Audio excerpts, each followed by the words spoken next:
ഞാൻ രക്ഷിക്കപ്പെട്ടു. മറ്റു പല ഉദ്ദേശത്തോടും പഠിച്ചു വരുമ്പോഴേക്ക് എനിക്കൊരിക്കൽ പിടികിട്ടി, എൻ്റെ ജോലി ഇതല്ല, കർത്താവിൻ്റെ വേലയാണ്. ആ ബോധ്യം വന്ന ശേഷം വേറൊന്നും മനസ്സിൽ വന്നിട്ടില്ല. പിന്നെ ജയിക്കാനൊക്കെ കൊണ്ടിരുന്ന് പ്രാർത്ഥിച്ചിട്ട്, താവി ഞാനൊരു പൊട്ടനാണ്, പരിപാടി തുടങ്ങുകയാണ്, രക്ഷിക്കണേന്ന് പറഞ്ഞൊരു തകർപ്പായിരിക്കും. ഞാൻ അനുഭവിച്ചറിഞ്ഞിട്ടുണ്ട് നമ്മുടെ കർത്താവിൻ്റെ കരുണ എത്ര വലുതാണ്. മനസ്സിലായോ? പ്രാർത്ഥനയുടെ വീര്യവും ഗുണവും മനസ്സിലായോ? മക്കളോട് ഞാൻ പറഞ്ഞു കൊടുക്കും, മക്കളെ പപ്പായൊരു പൊട്ടനാ, പക്ഷേ പപ്പാ സേവിക്കുന്ന ദൈവം ബുദ്ധിമാനാ, വലിയ ബുദ്ധിമാൻ. ഹല്ലേലൂയ. തലമുറയോടൊക്കെ നമ്മൾ പറഞ്ഞു കൊടുക്കണം. നമ്മളില്ലായ്മക്കാരോ കഷ്ടപ്പെടുന്നവരോ ദുരിതം അനുഭവിക്കുന്നവരോ ഒക്കെയാണെന്ന് പറഞ്ഞിട്ട് ഒന്നുകൂടെ പറയണം. ഒരു കോംപ്ലക്സും ആ കാര്യത്തിൽ വേണ്ട. നാം സേവിക്കുന്ന ദൈവം സർവശക്തി സമ്പന്നനാണ്. അവനാൽ കഴിയാത്ത ഒരു കാര്യവുമില്ല, ദൈവത്താൽ കഴിയാത്ത ഒന്നുമില്ല. പ്രാർത്ഥിക്കണം. സ്തോത്രം. ബഹുമാനനായ ആശാരി ഉപദേശി അദ്ദേഹം ഇങ്ങനെ പ്രസംഗിച്ചുകൊണ്ടിരിക്കുമ്പോൾ പ്രസംഗിക്കാൻ സാക്ഷണി എന്നപ്പോൾ അവന് കിട്ടുന്നില്ല. പുള്ളി തിരുവനന്തപുരത്തൊക്കെ പോയി വളരെ ബുദ്ധിമുട്ടി ഇങ്ങോട്ട് വന്ന് ഒരു യോഗം നടത്തിയിട്ട് പുള്ളിക്ക് അങ്ങ് അരിശം വന്നു. അരിശം കൊണ്ട് പഠിക്കുന്ന കുഞ്ഞുങ്ങളെല്ലാം എണീക്കാൻ പറയും. എണ്ണിപ്പിച്ചിട്ട് അനുഗ്രഹിച്ചങ്ങ് പ്രാർത്ഥിച്ചു. ഇനി ആശാരി സാക്ഷൻ എടുക്കാൻ പറ്റുന്നൊരു കാലമുണ്ടെങ്കിൽ നീയൊക്കെ വേണം DYSP ആകാൻ, നീയൊക്കെ വേണം SP ആകാൻ. മനസ്സിലായോ? എന്ത് പറ്റിയെന്ന് അറിയണ്ടേ? എത്ര SP-മാരും എത്ര കഴിവുള്ളവരൊക്കെ അന്ന് ഇരുന്ന ആളുകൾ, അവരിൽ ഉന്നത സ്ഥാനത്തെത്തിയവരൊക്കെ ഉണ്ട്. എനിക്ക് പരിചയമുള്ള പലരും ഉണ്ട്. അപ്പോൾ ചില പ്രാർത്ഥനകൾ അറിയാതെ നമ്മുടെ തലയ്ക്ക് മീതെ കയറിപ്പോയി കഴിഞ്ഞാൽ നമ്മൾ രക്ഷപ്പെട്ടു കുഞ്ഞേ. നമ്മൾ ആരാകുമെന്നൊന്നും പറയാൻ പറ്റില്ല. സ്തോത്രം.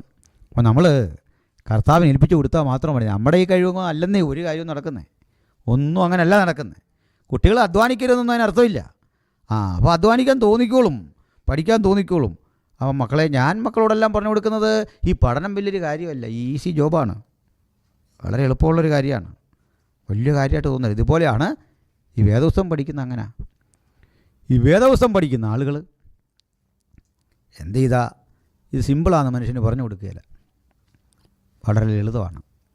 പ്രവചനം പഠിച്ചു വന്ന് ആ ബിംബത്തെക്കുറിച്ചുള്ള പഠനമാണ് പുരോഗമിച്ചത്. ബിംബത്തിൻ്റെ തല തങ്കം കൊണ്ട്, മറന്നോ അതൊക്കെ, നെഞ്ചും കൈയും വെള്ളി കൊണ്ട്, വയറും അരയും താമ്രം കൊണ്ട്, പിന്നെ അതെ അത് പഠിച്ചു. അപ്പോൾ ഓരോന്നും ഞാൻ എക്സ്പ്ലെയിൻ ചെയ്തിരുന്നു. സിംഹം ബാബിലോണാണ്, മീഡോ പേർഷ്യയാണ് രണ്ടാമത്തെ പേഴ്സായി. അതെ, മൂന്നാമത്തെ ഭാഗം വയറ് മഹാനായ അലക്സാണ്ടറുടെ ഗ്രീക്ക് സാമ്രാജ്യം അല്ലെങ്കിൽ ഗ്രീസാണ്.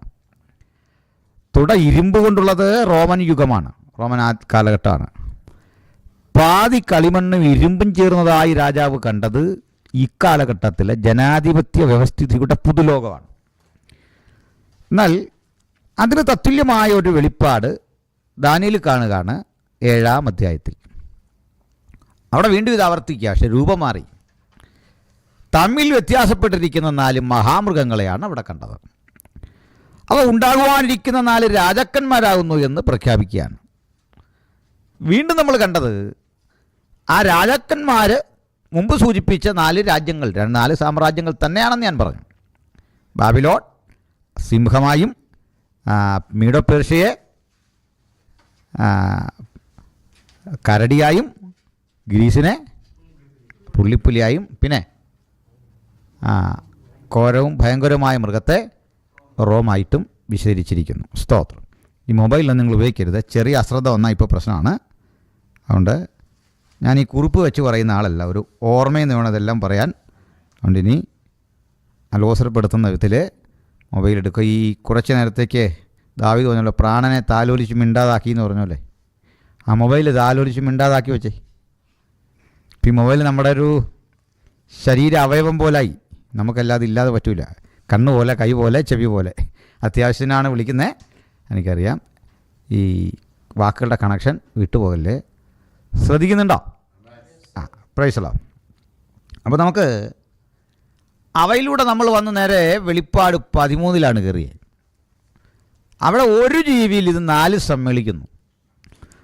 ഒരു ജീവിയെ കണ്ടു, വായസിംഹത്തിൻ്റെ, ഉടല് പുള്ളിപ്പുലിയുടെ, കാല് കരടിയുടെ, 7 തലയുള്ള ഒരു ജീവിയെ കണ്ടു.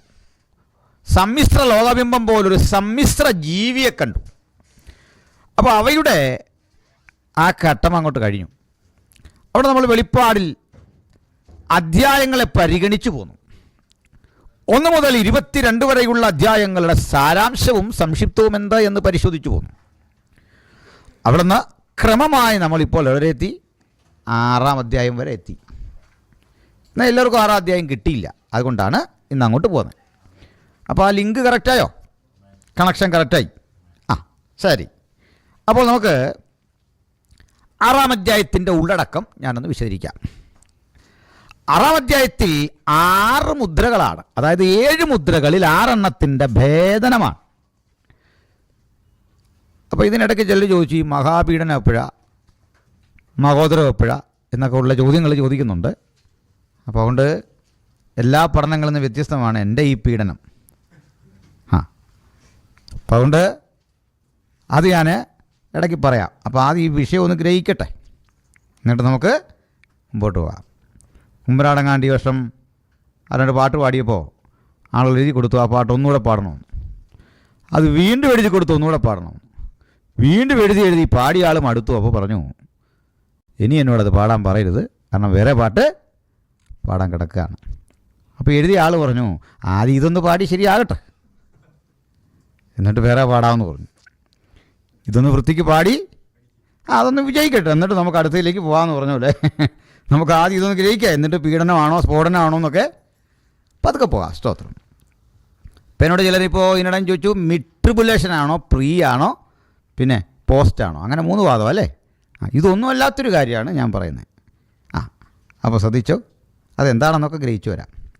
അപ്പോൾ നമ്മുടെ ചിന്തകൾക്ക് എപ്പോഴും ബൈബിളായിരിക്കണം മാനദണ്ഡം. തിയോളജി എന്ന ഡെവലപ്പ് ചെയ്തൊരു ശാസ്ത്രത്തെക്കാൾ ബൈബിളിലൂടെയാണ് പോകേണ്ടത്.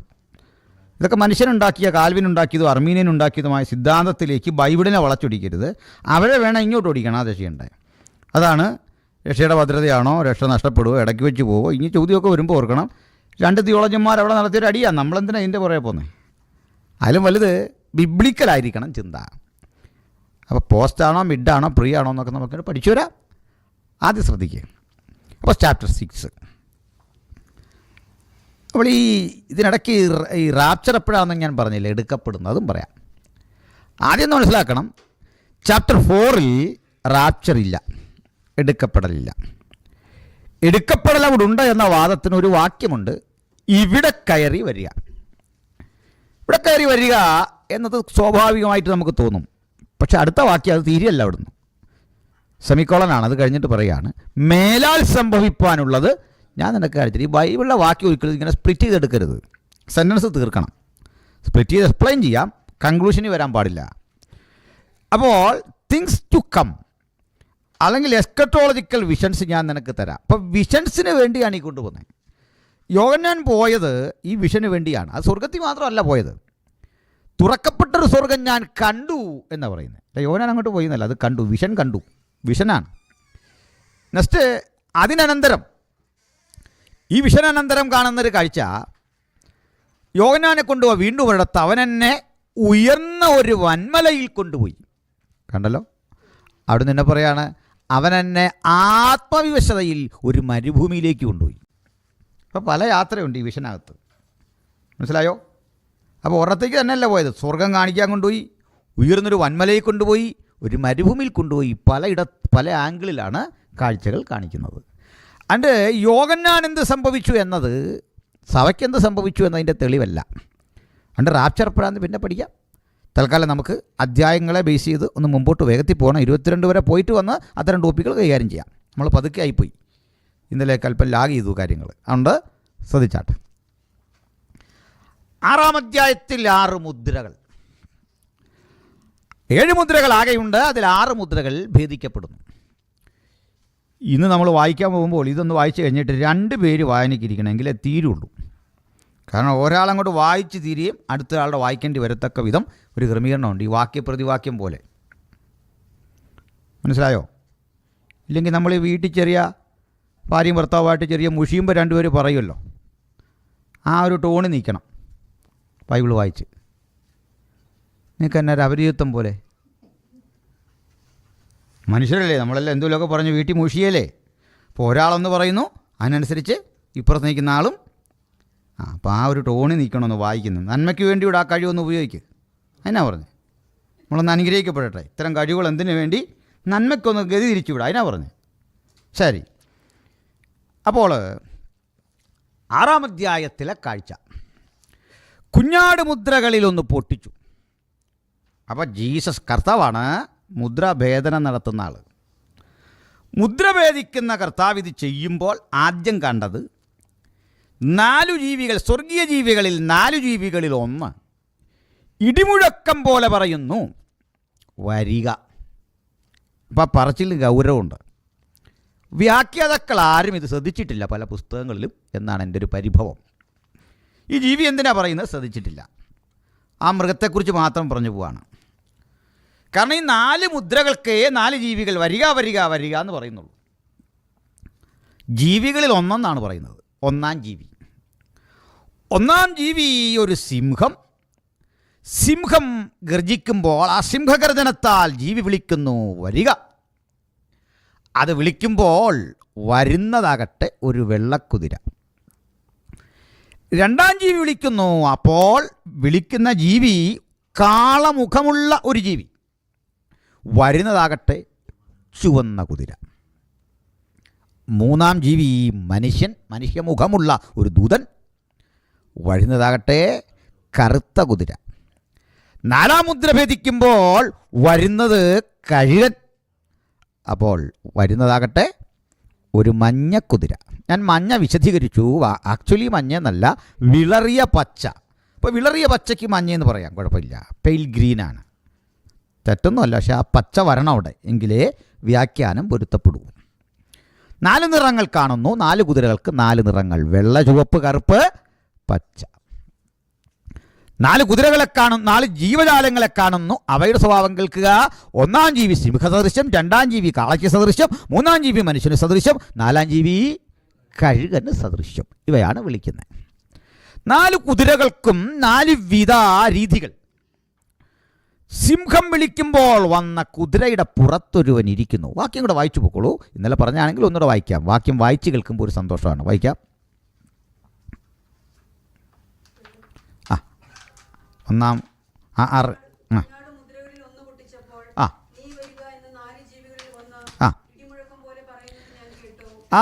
കുഞ്ഞാട് മുദ്രകളിലൊന്ന് പൊട്ടിച്ചപ്പോൾ 4 ജീവികളിലൊന്ന് ഇടിമുഴക്കം പോലെ പറയുന്നത് കേട്ടു. മക്കൾ അടങ്ങിയിരുന്നാട്ടെ, ശാന്തമായിട്ടിരിക്കണം. ഒരു പ്രശ്നം ഉണ്ടാക്കാൻ എളുപ്പമാണ്. നേരെ ഇരി. നേരെ ഇന്നലെ ഞാൻ പോയടുത്തൊരു ശിക്ഷ പറഞ്ഞു ഇങ്ങനെ ഉണ്ടാക്കുന്ന കക്ഷികൾക്ക്. ഞാനൊന്ന് പറഞ്ഞുതരാം. ഇനി ഏതെങ്കിലും കുട്ടികൾ ആവശ്യമില്ലാത്തൊരു പ്രശ്നം ഉണ്ടാക്കിയാൽ നിങ്ങളുടെയൊക്കെ കല്യാണം ഞാൻ നടത്തിയിട്ടേ പോകുള്ളൂ. ഞാനറിയോ, ഇതിൽപ്പോൾ ഒരു ശിക്ഷ മനുഷ്യന് കിട്ടാനില്ല. എന്തിനാ മോനെ ഈ ജീവപര്യന്തമൊക്കെ? എന്തിനാ മനുഷ്യനെ തൂക്കിക്കൊല്ലുന്നത്? തല വെട്ടേണ്ട കാര്യമൊന്നുമില്ല. ചിലത് ഒത്ത് കിട്ടിയാലോ ഒത്തതാ. അതാ പറഞ്ഞിരുന്നേ. അതുകൊണ്ട് അച്ചടക്കമില്ലാത്ത പണി ആരെങ്കിലും കാണിച്ചാൽ ഞങ്ങൾക്ക് ഇങ്ങനെ കാണിച്ചുകൊണ്ടായി പറ്റിയേ ചെറുപ്പത്തി. മനസ്സിലായോ? നമ്മളെല്ലാം ചെറുപ്പത്തി ഏതോ കുസൃതി കാണിച്ചതിൻ്റെ ശിക്ഷയാണ് നമ്മളിന്ന് അനുഭവിക്കുന്നില്ല. അപ്പോൾ പറഞ്ഞപ്പോൾ രസകരമായൊരു കാര്യം കൂടെ പറഞ്ഞിട്ട് അങ്ങോട്ട് കയറാം. ഒന്ന് റിലാക്സ് ചെയ്യാനും പറ്റിയ കാര്യം അങ്ങോട്ട് കേൾക്ക്. പണ്ട് ഒരു സ്ഥലത്ത് ചെന്നപ്പോൾ അവിടുത്തെ പുള്ളിക്കാരൻ സിഗരറ്റ് വലിക്കുകയൊക്കെ ചെയ്യുന്നൊരു പാർട്ടിയായിരുന്നു. ആ പുള്ളിക്കാരി ഈ പുള്ളിക്ക് ഒരു കുഴപ്പമേ ഉള്ളൂ, സിഗരറ്റുമൊക്കെ വലിക്കും. അപ്പോൾ ഈ പാസ് ചെയ്യുന്നപ്പോഴത്തേക്ക് അറിഞ്ഞോ, ഈ ഞങ്ങളുടെ വീട്ടിലെ അച്ചാൻ വിടേണ്ടതിനെ വിട്ട് ഉപേക്ഷിക്കേണ്ടതിനെ ഉപേക്ഷിച്ച് വന്നില്ലെങ്കിൽ ഈ വീടിന് വിടുതലില്ലെന്നാണ് ദൂതെന്ന് പറഞ്ഞു. എന്തോ ഈ വലിയൊക്കെ നിർത്തി പുള്ളി പ്രാർത്ഥിക്കാൻ തുടങ്ങിയത് ഈ പുള്ളി കയറി വരുന്നു. ആരാ? വലിക്കുന്ന അച്ചാൻ. ആൻറ്റി പറഞ്ഞങ്ങോട്ട് തിരികെ പുള്ളി ഇത് കേട്ടുകൊണ്ട് കയറി വരിക. പാസ് ചെയ്ത് അറിയാതെ അങ്ങ് പ്രാർത്ഥിക്കാൻ തുടങ്ങി. പറഞ്ഞു നിർത്ത്. ഇവിടെ എന്തോ ഇപ്പോൾ പറഞ്ഞേ, ഞാൻ വിടേണ്ടതിനെ വിട്ട് ഉപേക്ഷിക്കേണ്ടതിനെ ഉപേക്ഷിച്ചില്ലെങ്കിൽ ഞാൻ മക്കളെ ഓർത്തത് ചെയ്തില്ല. ഏതാ? വിടേണ്ടതിനെ വിട്ടുമില്ല, ഉപേക്ഷിക്കേണ്ടതിനെ ഉപേക്ഷിച്ചുമില്ല. പണ്ടേ ഞാൻ ചെയ്യേണ്ടതായിരുന്നു എന്ന് പറഞ്ഞോലേ.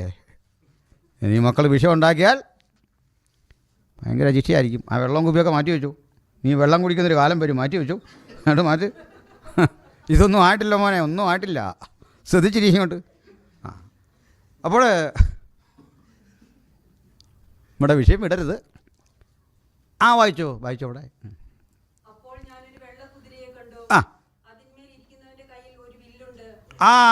അതിന്മേലൊരുത്തൻ ഇരിക്കുന്നു, കയ്യിലൊരു വില്ലുണ്ട്, ആയുധമുണ്ട്.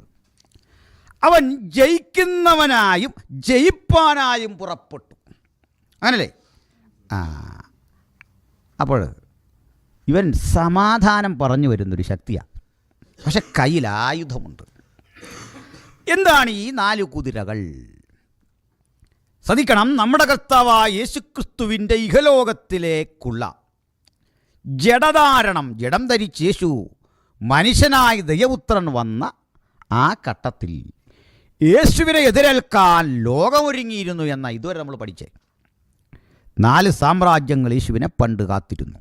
നമ്മൾ ഓൾറെഡി പഠിച്ചു. ഏതൊക്കെയാണ്? Babylon, Medo Persia, Greece and Rome. ലോകം യേശു വരാൻ വേണ്ടി ഒരു വിളനിലമായി തീർന്നു. കർത്താവിൻ്റെ വഴിയൊരുക്കുവീൻ എന്ന യെശയ്യാ പ്രവാചകൻ്റെ വചനം പോലെ ഒരുക്കപ്പെട്ട വഴിത്താരയിലൂടെ യേശു വന്നപ്പോൾ കാലസമ്പൂർണതയായി യേശു പിറവി കൊണ്ടു. ലോകമൊരു ഭാഷയ്ക്ക് കീഴിൽ, ലോകമൊരു സംസ്കാരത്തിന് കീഴിൽ, ലോകത്തേറ്റവും കിടയറ്റ സൗകര്യങ്ങൾ ഒക്കെ അക്കാലഘട്ടത്തിൽ ഉണ്ടായപ്പോഴാണ് സുവിശേഷം ഇഹലോകത്തിൽ ഉണ്ടാകുന്നത്. ഇന്നും സസൂക്ഷ്മം ശ്രദ്ധിക്കുക. ലോകമൊരു ഭാഷയ്ക്ക് കീഴിലേക്ക് പോകുന്നു. ലോകത്തെ മനുഷ്യജീവിതങ്ങളെ തമ്മിൽ പരസ്പരം ബന്ധിപ്പിക്കുന്ന ഒരു പാലമായി ടെലികമ്മ്യൂണിക്കേഷൻ സൗകര്യങ്ങൾ വർദ്ധിക്കുന്നു. നല്ല യാത്രാ സൗകര്യങ്ങൾ ഉണ്ടാകുന്നു. ഇത് സൂചിപ്പിക്കുന്നത് യേശു വീണ്ടും വരാറായി. രാജ്യത്തിൻ്റെ ഈ സുവിശേഷം മുഴുലോകത്തോടും പ്രസംഗിക്കണം, അപ്പോൾ യുഗാവസാനം വരണം എന്ന പ്രവചനം നിറവേറാൻ കാലാവസ്ഥ അനുകൂലമാകുമ്പോൾ യേശുവിൻ്റെ 2ാം വരവിന് മുമ്പും ഒരു 4 ലോകശക്തികൾ യേശു വരാൻ, യേശുവിനെ എതിരേൽക്കാൻ ഒരുങ്ങുന്നു. അതാണ് ഈ 4 കുതിരകൾ. ഓക്കെ? അപ്പോൾ ഈ കാലഘട്ടത്തിലെ ഒരു സാമ്രാജ്യ ശക്തി ഏത്? ഈ കാലഘട്ടത്തിലെ ഒരു ലോകശക്തി ഏത് എന്ന് ചോദിച്ചാൽ നമുക്ക് ഉത്തരമറിയാം. അത് ബ്രിട്ടനാണ്. വൈറ്റ്സിൻ്റെ പവറാണ്, വെള്ളക്കാരൻ്റെ പവറാണ്. ബ്രിട്ടൻ എന്ന് ഞാൻ ഉദ്ദേശിച്ചത് ബ്രിട്ടനെ മാത്രമല്ല, ബ്രിട്ടനിൽ നിന്ന് മാറിപ്പോയതാണ് അമേരിക്ക, ബ്രിട്ടനിൽ നിന്ന് മാറിപ്പോയതാണ് ഓസ്ട്രേലിയ. പാശ്ചാത്യ ലോകമാണ് ലോകത്തിൻ്റെ 1ാമത്തെ ശക്തി എന്ന് പറയുന്നത്. അവിടെ നമ്മളൊരു ജീവിയെ കണ്ടു, സിംഹം. നന്നായി പഠിക്കുക. സിംഹം ഗ്രേറ്റ് ബ്രിട്ടൻ്റെ ചിഹ്നമാണ്. അപ്പോൾ ഗ്രേറ്റ് ബ്രിട്ടൻ ലോകത്തെ മുഴുവൻ കാൽക്കീഴാക്കി ഇന്ത്യ വരെയുള്ള രാഷ്ട്രങ്ങളെ അടക്കി ഭരിച്ചു. അവരുടെ കോളനിയായിരുന്നു പണ്ടെല്ലാം, കോമൺവെൽത്ത്, ഇതൊക്കെ നമുക്കറിയാമല്ലോ. ഈ പവർ പറഞ്ഞതെല്ലാം സമാധാനമാണ് ലോകത്തോട്. സാഹിബിൻ്റെ ആ ചിരി നിപ്പും കണ്ടാലേ നമുക്ക് മനസ്സിലാകും അവൻ സമാധാനം നമുക്ക് തന്നിട്ടേ പോവുള്ളൂ. പക്ഷെങ്കിൽ കയ്യിലൊരായുധമുണ്ട്. യുദ്ധം കൊണ്ട് ലോകത്തെ ചിരിച്ച് കാൽക്കീഴാക്കിയ ആളുകളാണ് ആരാ? പാശ്ചാത്യർ. അടുത്തത് 2ാമതൊരു ജീവി പറയുക, വരിക. വായിച്ചോളൂ. 2ാം ജീവിയായ കാള പറയുന്നു, വരിക. വന്നത് ചുവന്ന കുതിര. ലോകത്തിൻ്റെ 1ാം ശക്തി വെള്ളയെങ്കിൽ സായിപ്പിൻ്റെ ചിരിയും ചിന്തയും അവൻ്റെ രൂപവും എല്ലാം വെള്ളയെങ്കിൽ 2ാം ശക്തി ചുവപ്പാണ്. ചുവപ്പിൻ്റെ പ്രത്യേകത നോക്കുക. 2ാം ശക്തി ചുവപ്പാണ്. മംഗോളിയ സമൂഹം ആണ് 2ാമത്തെ ശക്തി ലോകത്തിൻ്റെ എന്ന് വെച്ചാൽ അതൊന്ന് അടുത്തു പഠിക്കാം. പാശ്ചാത്യ ശക്തികൾ ആയുധം കൊണ്ട്, അവരുടെ കുടില തന്ത്രജ്ഞത കൊണ്ട് ലോകത്തെ മുഴുവൻ കാൽക്കീഴാക്കി ഭരിക്കും കാലത്ത് അവരെ വെല്ലുവിളിച്ചുകൊണ്ടൊരു 2ാം ശക്തി ഉദയം ചെയ്തു. ആ 2ാം ശക്തി നമുക്ക് മനസ്സിലായി ഏതാണെന്ന്. ആ 2ാം ശക്തിയെ വിളിക്കുന്ന ഒരു ജീവിയെ കൂടി ശ്രദ്ധിക്കുക. അത് കാളയാണ്. കാള മുഖം ചുമലിൽ വെച്ച് പണിയെടുക്കുന്ന ഒരാളിൻ്റെ പ്രതിനിധിയാണ്. വണ്ടി വലിക്കലാണ്, മുഖം ചുമക്കുകയാണ്, തല്ലുകൊണ്ട്, ചാട്ടവാറ് കൊണ്ട് തല്ലുകൊണ്ട് പണിയെടുക്കുന്ന ജീവിയാണ്. ഈ ജീവിയുടെ വിളി ചരിത്രത്തിലെ പ്രധാനപ്പെട്ടൊരു വിളിയാണ്. പാശ്ചാത്യരെ വെല്ലുവിളിച്ചുകൊണ്ട് ഉദയം ചെയ്ത ഈ ജീവിയുടെ വിളി എന്തായിരുന്നു? നമുക്കത് എളുപ്പമാണ്. സർചക്രവർത്തിമാരെ നിശേഷം തോൽപ്പിച്ചുകൊണ്ട് തൊഴിലാളികൾ ഉണർന്ന് ലോകത്തിൻ്റെ പല മണ്ഡലങ്ങളിൽ വിപ്ലവാത്മകമായ ഇടപെടൽ നടത്തിക്കൊണ്ട് മനുഷ്യജീവിതത്തിൻ്റെ മുഴുവൻ ചിന്താഗതികളെ അടിമുടി മറിച്ച് ഉലകത്തിൽ ഉദയം ചെയ്ത കമ്മ്യൂണിസ്റ്റ് വീക്ഷണഗതികളുടെ ആവിർഭാവമാണത്. തൊഴിലാളികളെ സംഘടിപ്പിക്കൽ, സർവ്വരാജ്യത്തൊഴിലാളികളെ സംഘടിക്കുവിൻ എന്ന് ആഹ്വാനം ചെയ്തുകൊണ്ട് ഇതാ ഒരു പുതിയ ശക്തി ഉദയം ചെയ്തു റഷ്യയുടെ നേതൃത്വത്തിൽ. അത് ചൈനയിലേക്ക്, വിയറ്റ്നാമിലേക്ക്, ഇപ്പോൾ ലാറ്റിൻ അമേരിക്കൻ രാജ്യങ്ങളിലേക്ക് സ്വാധീനമുറപ്പിച്ചു വളരുമ്പോൾ രണ്ടാം ശക്തിയുടെ പ്രത്യേകത മനുഷ്യൻ, വായിച്ചോളൂ, ഭൂമിയിൽ നിന്ന് വായിച്ചോ, ഇപ്പോൾ വായിച്ചു തന്നെ രണ്ടാം അതിൻ്റെ പുറത്തിരിക്കുന്നവന് മനുഷ്യൻ അന്യോന്യം കൊല്ലുവാൻ തക്കവണ്ണം ഭൂമിയിൽ നിന്ന് സമാധാനമെടുത്തു കളയേണ്ടതിന് അനുവാദം ലഭിച്ചു. ഒരു വലിയ വാള്. ഇപ്പം രണ്ടാം ശക്തിയാകുന്ന റഷ്യയ്ക്കും വലിയ വാള് വലിയ ശക്തിയായിരുന്നു. ഒരുവൻ്റെ കയ്യിൽ വില്ലാണ് ആയുധമെങ്കിൽ അടുത്തവൻ്റെ കയ്യിൽ വാളാണ് ആയുധം. രണ്ട് വിധത്തിലുള്ള യുദ്ധരീതിയാണ് കണ്ടത്. ഒരു മുഖാമുഖ യുദ്ധത്തിൽ സൈന്യത്തെ വിന്യസിച്ചുള്ള മുഖാമുഖ ഏറ്റുമുട്ടലിൽ റഷ്യക്കായിരുന്നു മുൻതൂക്കം. എന്നാൽ ഇലക്ട്രോണിക് വാറാണെങ്കിൽ, സ്റ്റാർ വാറാണെങ്കിൽ അമേരിക്കക്കായിരുന്നു മുൻതൂക്കം. അകലെ നിന്നുള്ള യുദ്ധം. മനസ്സിലാകുന്നോ? സ്റ്റാർ വാർ ക്ഷീരപഥങ്ങളിൽ ചേക്കേറിയുള്ള യുദ്ധം, സാറ്റലൈറ്റുകൾ ഉപയോഗിച്ചുള്ള യുദ്ധം.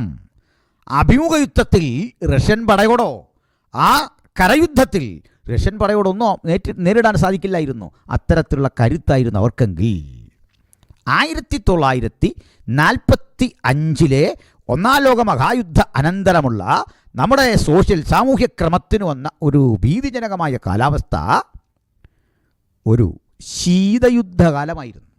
കോൾഡ് വാർ പീരിയഡ്.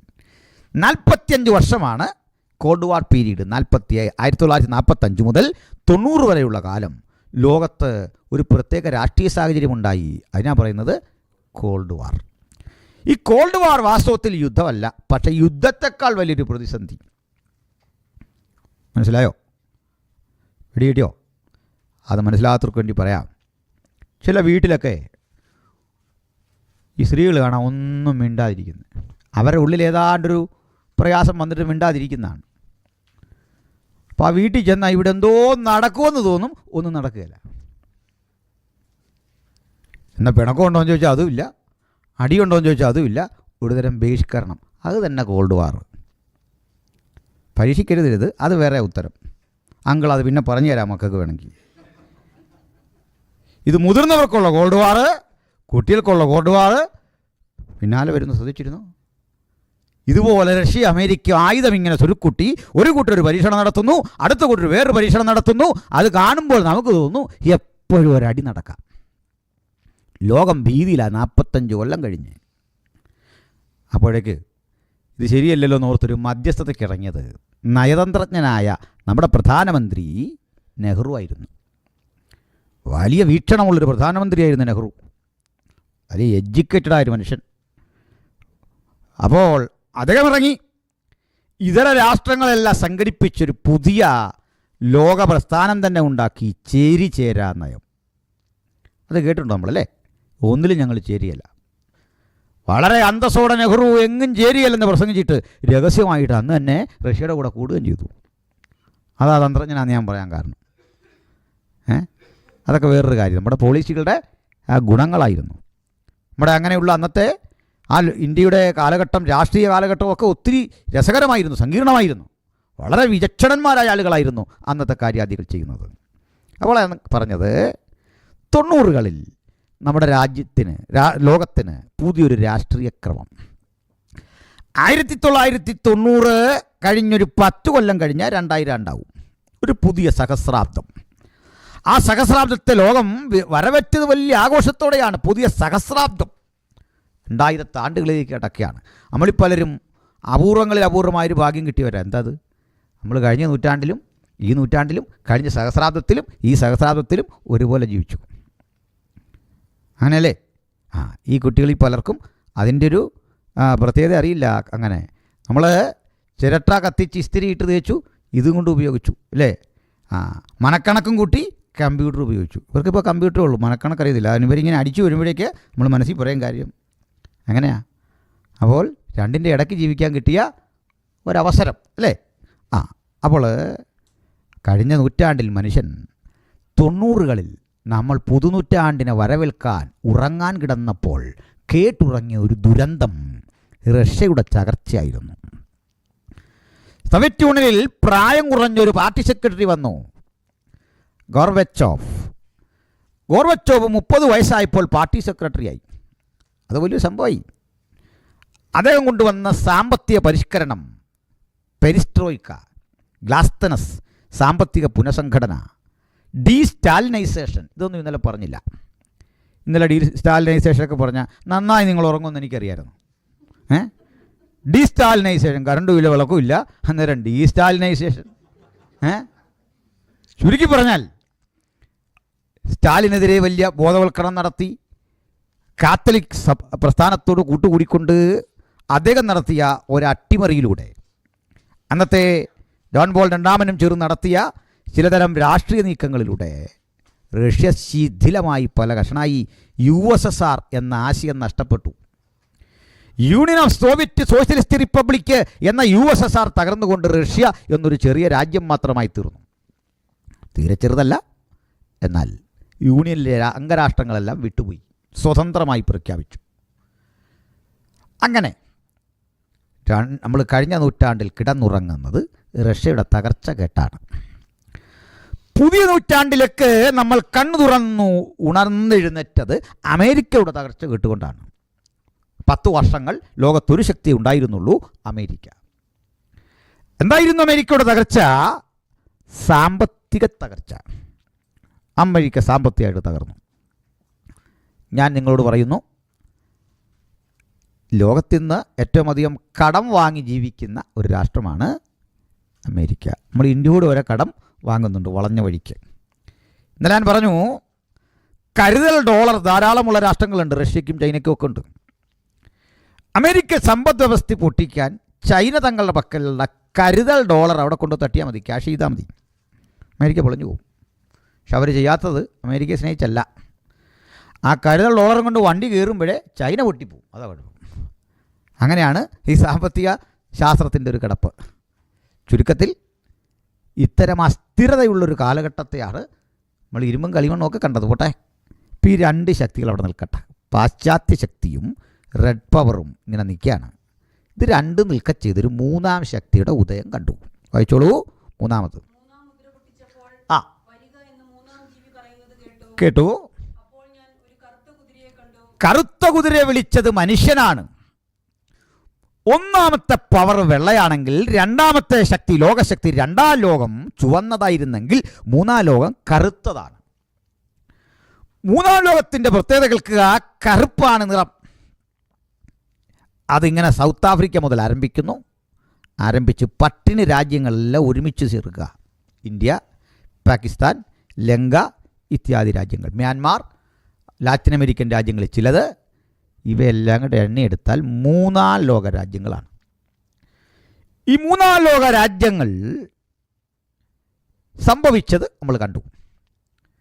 3ാം ലോക രാജ്യങ്ങളുടെ പ്രത്യേകതകൾക്ക് ഭക്ഷ്യവസ്തുക്കൾക്ക് ക്ഷാമം, പിന്നെ ഇന്ധനം തീരെ ഇല്ല. ഇത് രണ്ടും ഇല്ലെങ്കിലും ഉപയോഗം വളരെ കൂടുതലുമാണ്. ഇന്ധനം കുറവാണെങ്കിലും ഉപയോഗം ധാരാളം, കാരണം പോപ്പുലേഷൻ കൂടുതൽ. വല്ലാത്ത തിക്ക് പോപ്പുലേറ്റഡായ ഏരിയകളാണിതെല്ലാം. അടുത്തത് ഇല്ലിട്രസിയാണ് മറ്റൊരു പ്രശ്നം. ഗുരുതരമായ മറ്റൊരു പ്രശ്നം ആരോഗ്യ പ്രശ്നങ്ങളാണ്. പോഷകാഹാരമില്ല, സമൃദ്ധമായ ആഹാരമില്ല, ഇന്ധനമില്ല, മരുന്നുകൾക്ക് ക്ഷാമം, കാലത്തിനൊപ്പം സഞ്ചരിക്കുന്നതിൽ വൈഷമ്യം. ഇതാണ് 3ാം ലോക രാജ്യങ്ങളുടെ പ്രത്യേകതയെങ്കിൽ ഈ തേർഡ് വേൾഡിൻ്റെ ക്യാപ്റ്റൻസി ഇന്ത്യക്കാണ്. 3ാം ലോകങ്ങളിൽ പവർഫുള്ളായ സാമ്പത്തിക ശക്തി ഇന്ത്യയാണ്, ആയുധ ശക്തിയുമൊക്കെ ഇന്ത്യയാണ്. പക്ഷെ ഒരു കാര്യം കൂടി മനസ്സിലാക്കുക, വരാനിരിക്കുന്ന ലോകത്തെ നയിക്കുന്നത് തേർഡ് വേൾഡ് ആയിരിക്കും. ഒന്നും രണ്ടും വേൾഡല്ല, അതിന് താഴെ പോവും. അമേരിക്ക റഷ്യയൊക്കെ താഴോട്ട് പോയിട്ട് തേൾ വേൾഡിൻ്റെ ശക്തിയാണ് ഇനി വരാൻ പോകുന്നത്. തേൾ വേൾഡ് ശക്തിപ്പെടുമ്പോൾ ഒത്തിരി അപകടമുണ്ട്. ആ അപകടങ്ങൾ നമുക്ക് പിന്നാലെ ചർച്ച ചെയ്യാം.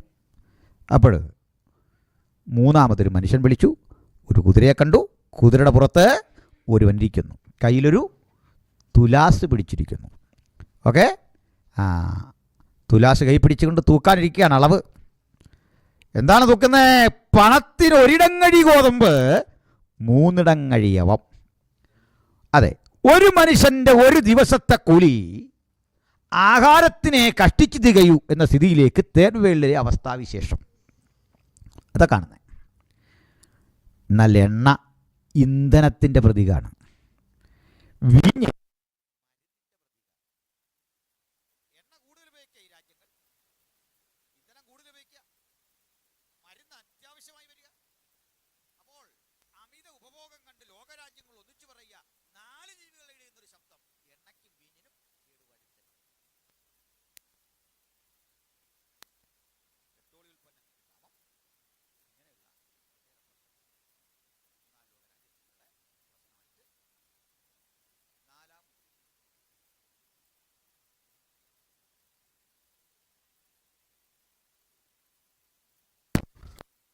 ഇപ്പോൾ കട്ടായതാ.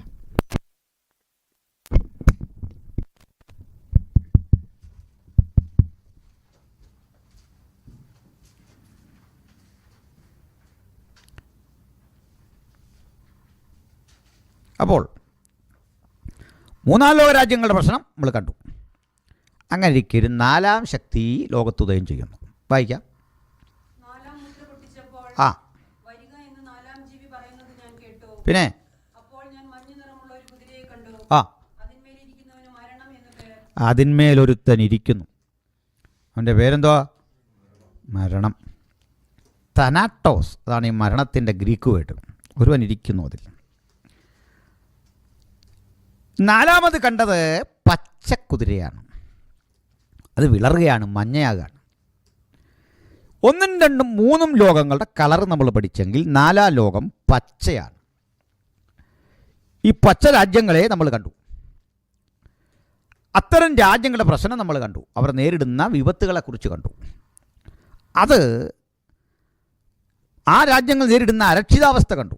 യുദ്ധങ്ങളും പ്രശ്നങ്ങളും അടിയന്തരമായിട്ട് ഉണ്ടാകുന്നു. പലതരത്തിലുള്ള ഏറ്റുമുട്ടലുകൾ ഈ നാലാറ് രാജ്യങ്ങളിൽ കണ്ടു. ആ നാലാറ് രാജ്യങ്ങൾ അവയുടെ ശക്തി ക്ഷയിച്ചിട്ട്, തീവ്രവാദത്തിൻ്റെ ഒത്തിരി പ്രശ്നങ്ങൾ നേരിട്ട് അവിടെയൊക്കെ ശക്തി ക്ഷയിക്കുമ്പോൾ നാലാം രാജ്യങ്ങൾ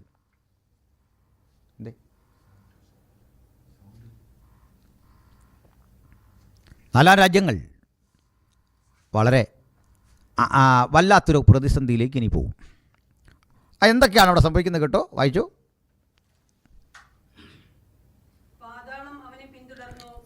മരണം, കടുകട്ടിയായ ജീവിത പ്രശ്നങ്ങൾ, മതപരവും രാഷ്ട്രീയപരമായ കാരണങ്ങളാൽ മനുഷ്യൻ കൊല്ലുന്ന, ഏറ്റുമുട്ടുന്ന ഒരു സ്ഥിതിവിശേഷം വന്നിട്ട് അവിടെയും വിവരിക്കാനാവാത്ത ഒരു പീഡയുടെ കാലം, രാഷ്ട്രീയപരമായ പ്രശ്നങ്ങൾ. ഒടുവിൽ ശേഷം മനുഷ്യർക്ക് ഭൂമിയിലെ കാട്ടുമൃഗങ്ങളെ കൊണ്ട് നാശം വന്നു. ഭൂമിയുടെ കാലംശത്തിന്മേൽ നശിപ്പിക്കാൻ അവയ്ക്ക് അവകാശം സിദ്ധിച്ചു. ഇതാണ് കാരണം. ആ 4 കുതിരകളെ അവിടെ നിർത്താം.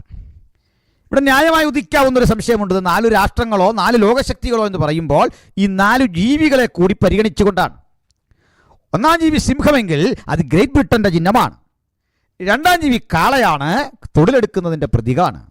മൂന്നാം ലോകത്തിൻ്റെ പ്രശ്നങ്ങൾ മനുഷ്യാവകാശ പ്രശ്നങ്ങളാണ്. മനുഷ്യൻ്റെ ആവശ്യങ്ങളാണ് അവിടെ ചർച്ച ചെയ്യപ്പെടുന്നത്. നാലാം ജീവി ഒരു മനുഷ്യനാണ്. നാലാം ജീവി ഒരു കഴുകനാണ്. കഴുകൻ അമേരിക്കയുടെ ചിഹ്നമാണെന്ന് പഠിക്കണം.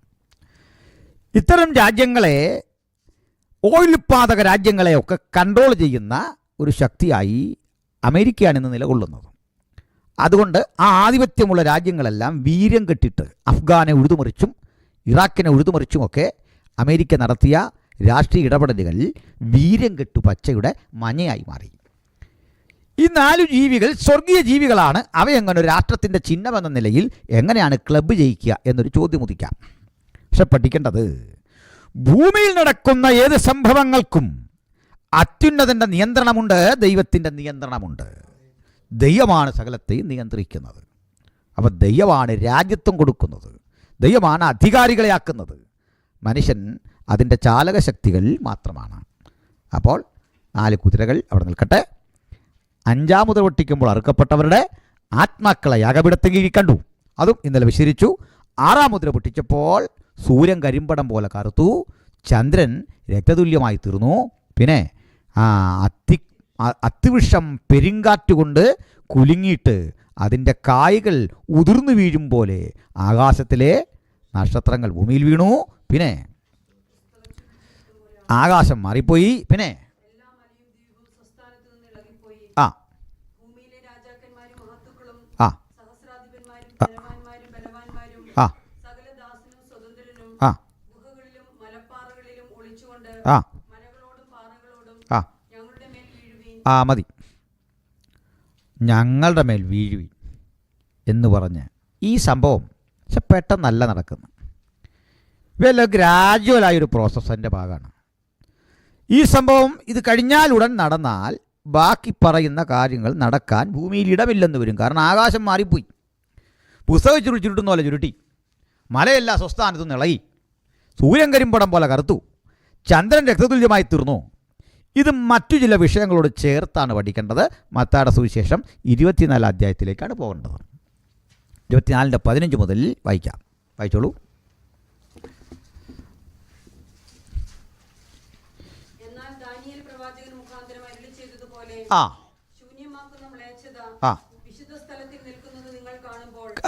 ശൂന്യമാക്കുന്ന മ്ലേച്ഛത മറ്റൊരു ഘട്ടത്തിൽ അധികം പറയേണ്ടതുണ്ട്. 28-ാം വാക്യത്തിലേക്ക് ഓടിപ്പോയാട്ടെ.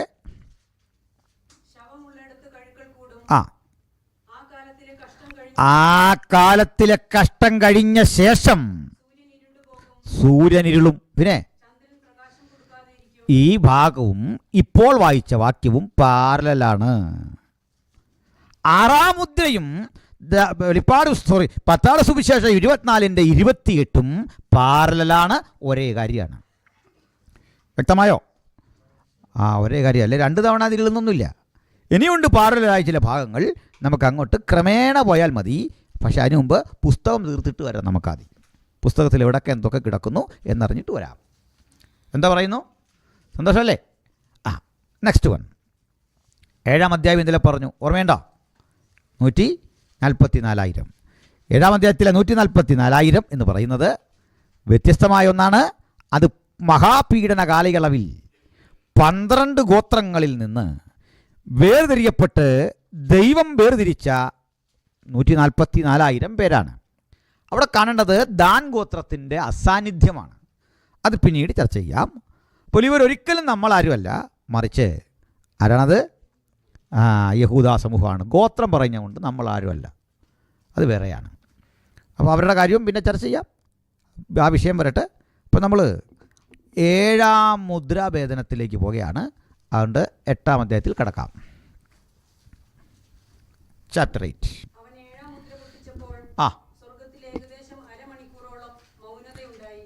ഈ അരമണിക്കൂർ എന്ന് പറഞ്ഞാൽ സ്വർഗത്തിൽ മണിക്കൂറും നാഴികയും സൂചിയൊന്നുമില്ല.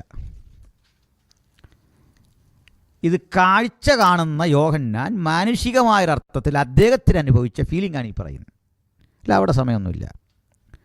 പക്ഷേ അല്പം കഴിഞ്ഞ് മനസ്സിലാകുന്നു ഒരു പുതിയ ഇംപ്ലിമെൻറ്റേഷൻ ഉണ്ട് സമയത്തിനവിടെ.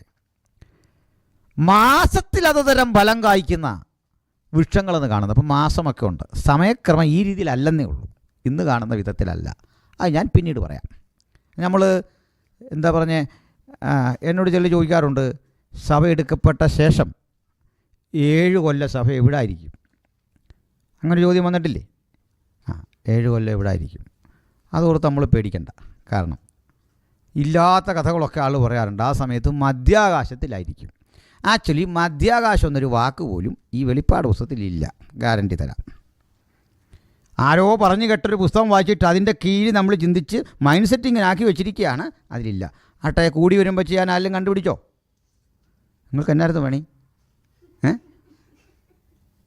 ഞാൻ പറഞ്ഞു വിട്ടാ കഴിഞ്ഞ ദിവസം. നിങ്ങൾക്കറിയാം എന്താന്ന്? കൂടി വരുമ്പോഴൊക്കെ എൻ്റെ ഓർമ്മയ്ക്കായിട്ട് ഇത് ജൈവീനെന്ന് വാക്യമുണ്ടോ എന്ന് ചോദിച്ചോ. ഉണ്ടെങ്കിൽ ഞാൻ നിങ്ങൾക്ക് 10,000. നിങ്ങളെനിക്കൊന്നും തരണമെന്ന് പറഞ്ഞിട്ടില്ല. നമുക്കത് തീർക്കാം, പിന്നെ ആദ്യം പറഞ്ഞിട്ട് വാ. എന്ന് പറഞ്ഞ പോലെയാണ് ഈ മധ്യാകാശം. മധ്യാകാശം മണിപ്പന്തലിൽ മണവാട്ടി സഭയുടെ വേളി നടക്കുമെന്ന്. ഈ പാട്ടൊക്കെ എഴുതുമ്പോൾ നമ്മുടെ നാട്ടിലെ ഒരു ലോക്കൽ കല്യാണമായി മനുഷ്യൻ്റെ മനസ്സിലേക്ക് വരുന്നത്. കേറ്ററിംഗുകാരെ വിളിക്കുന്നു, പന്തലിടുന്നു,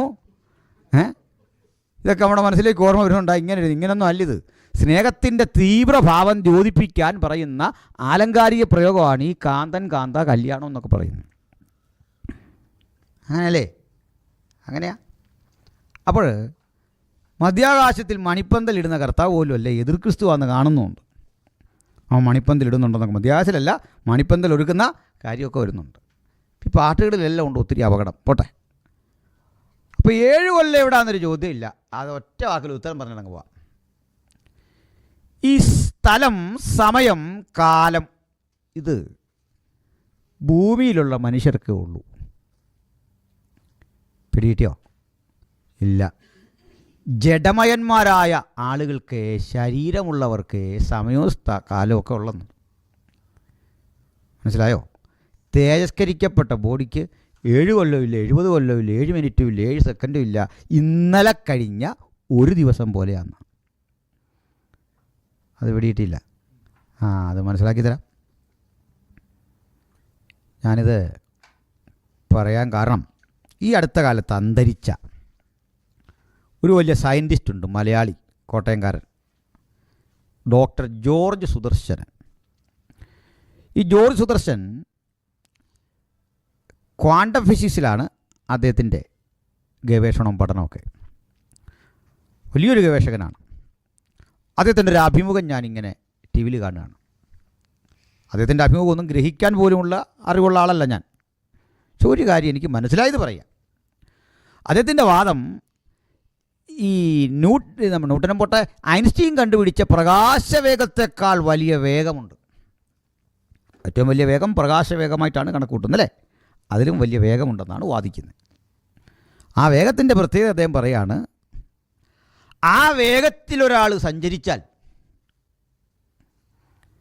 ഈ സഞ്ചരിക്കുന്ന വിവരം തൊട്ടടുത്തിരിക്കുന്ന ആളിനെ അറിയില്ലെന്ന്. മനസ്സിലായില്ല?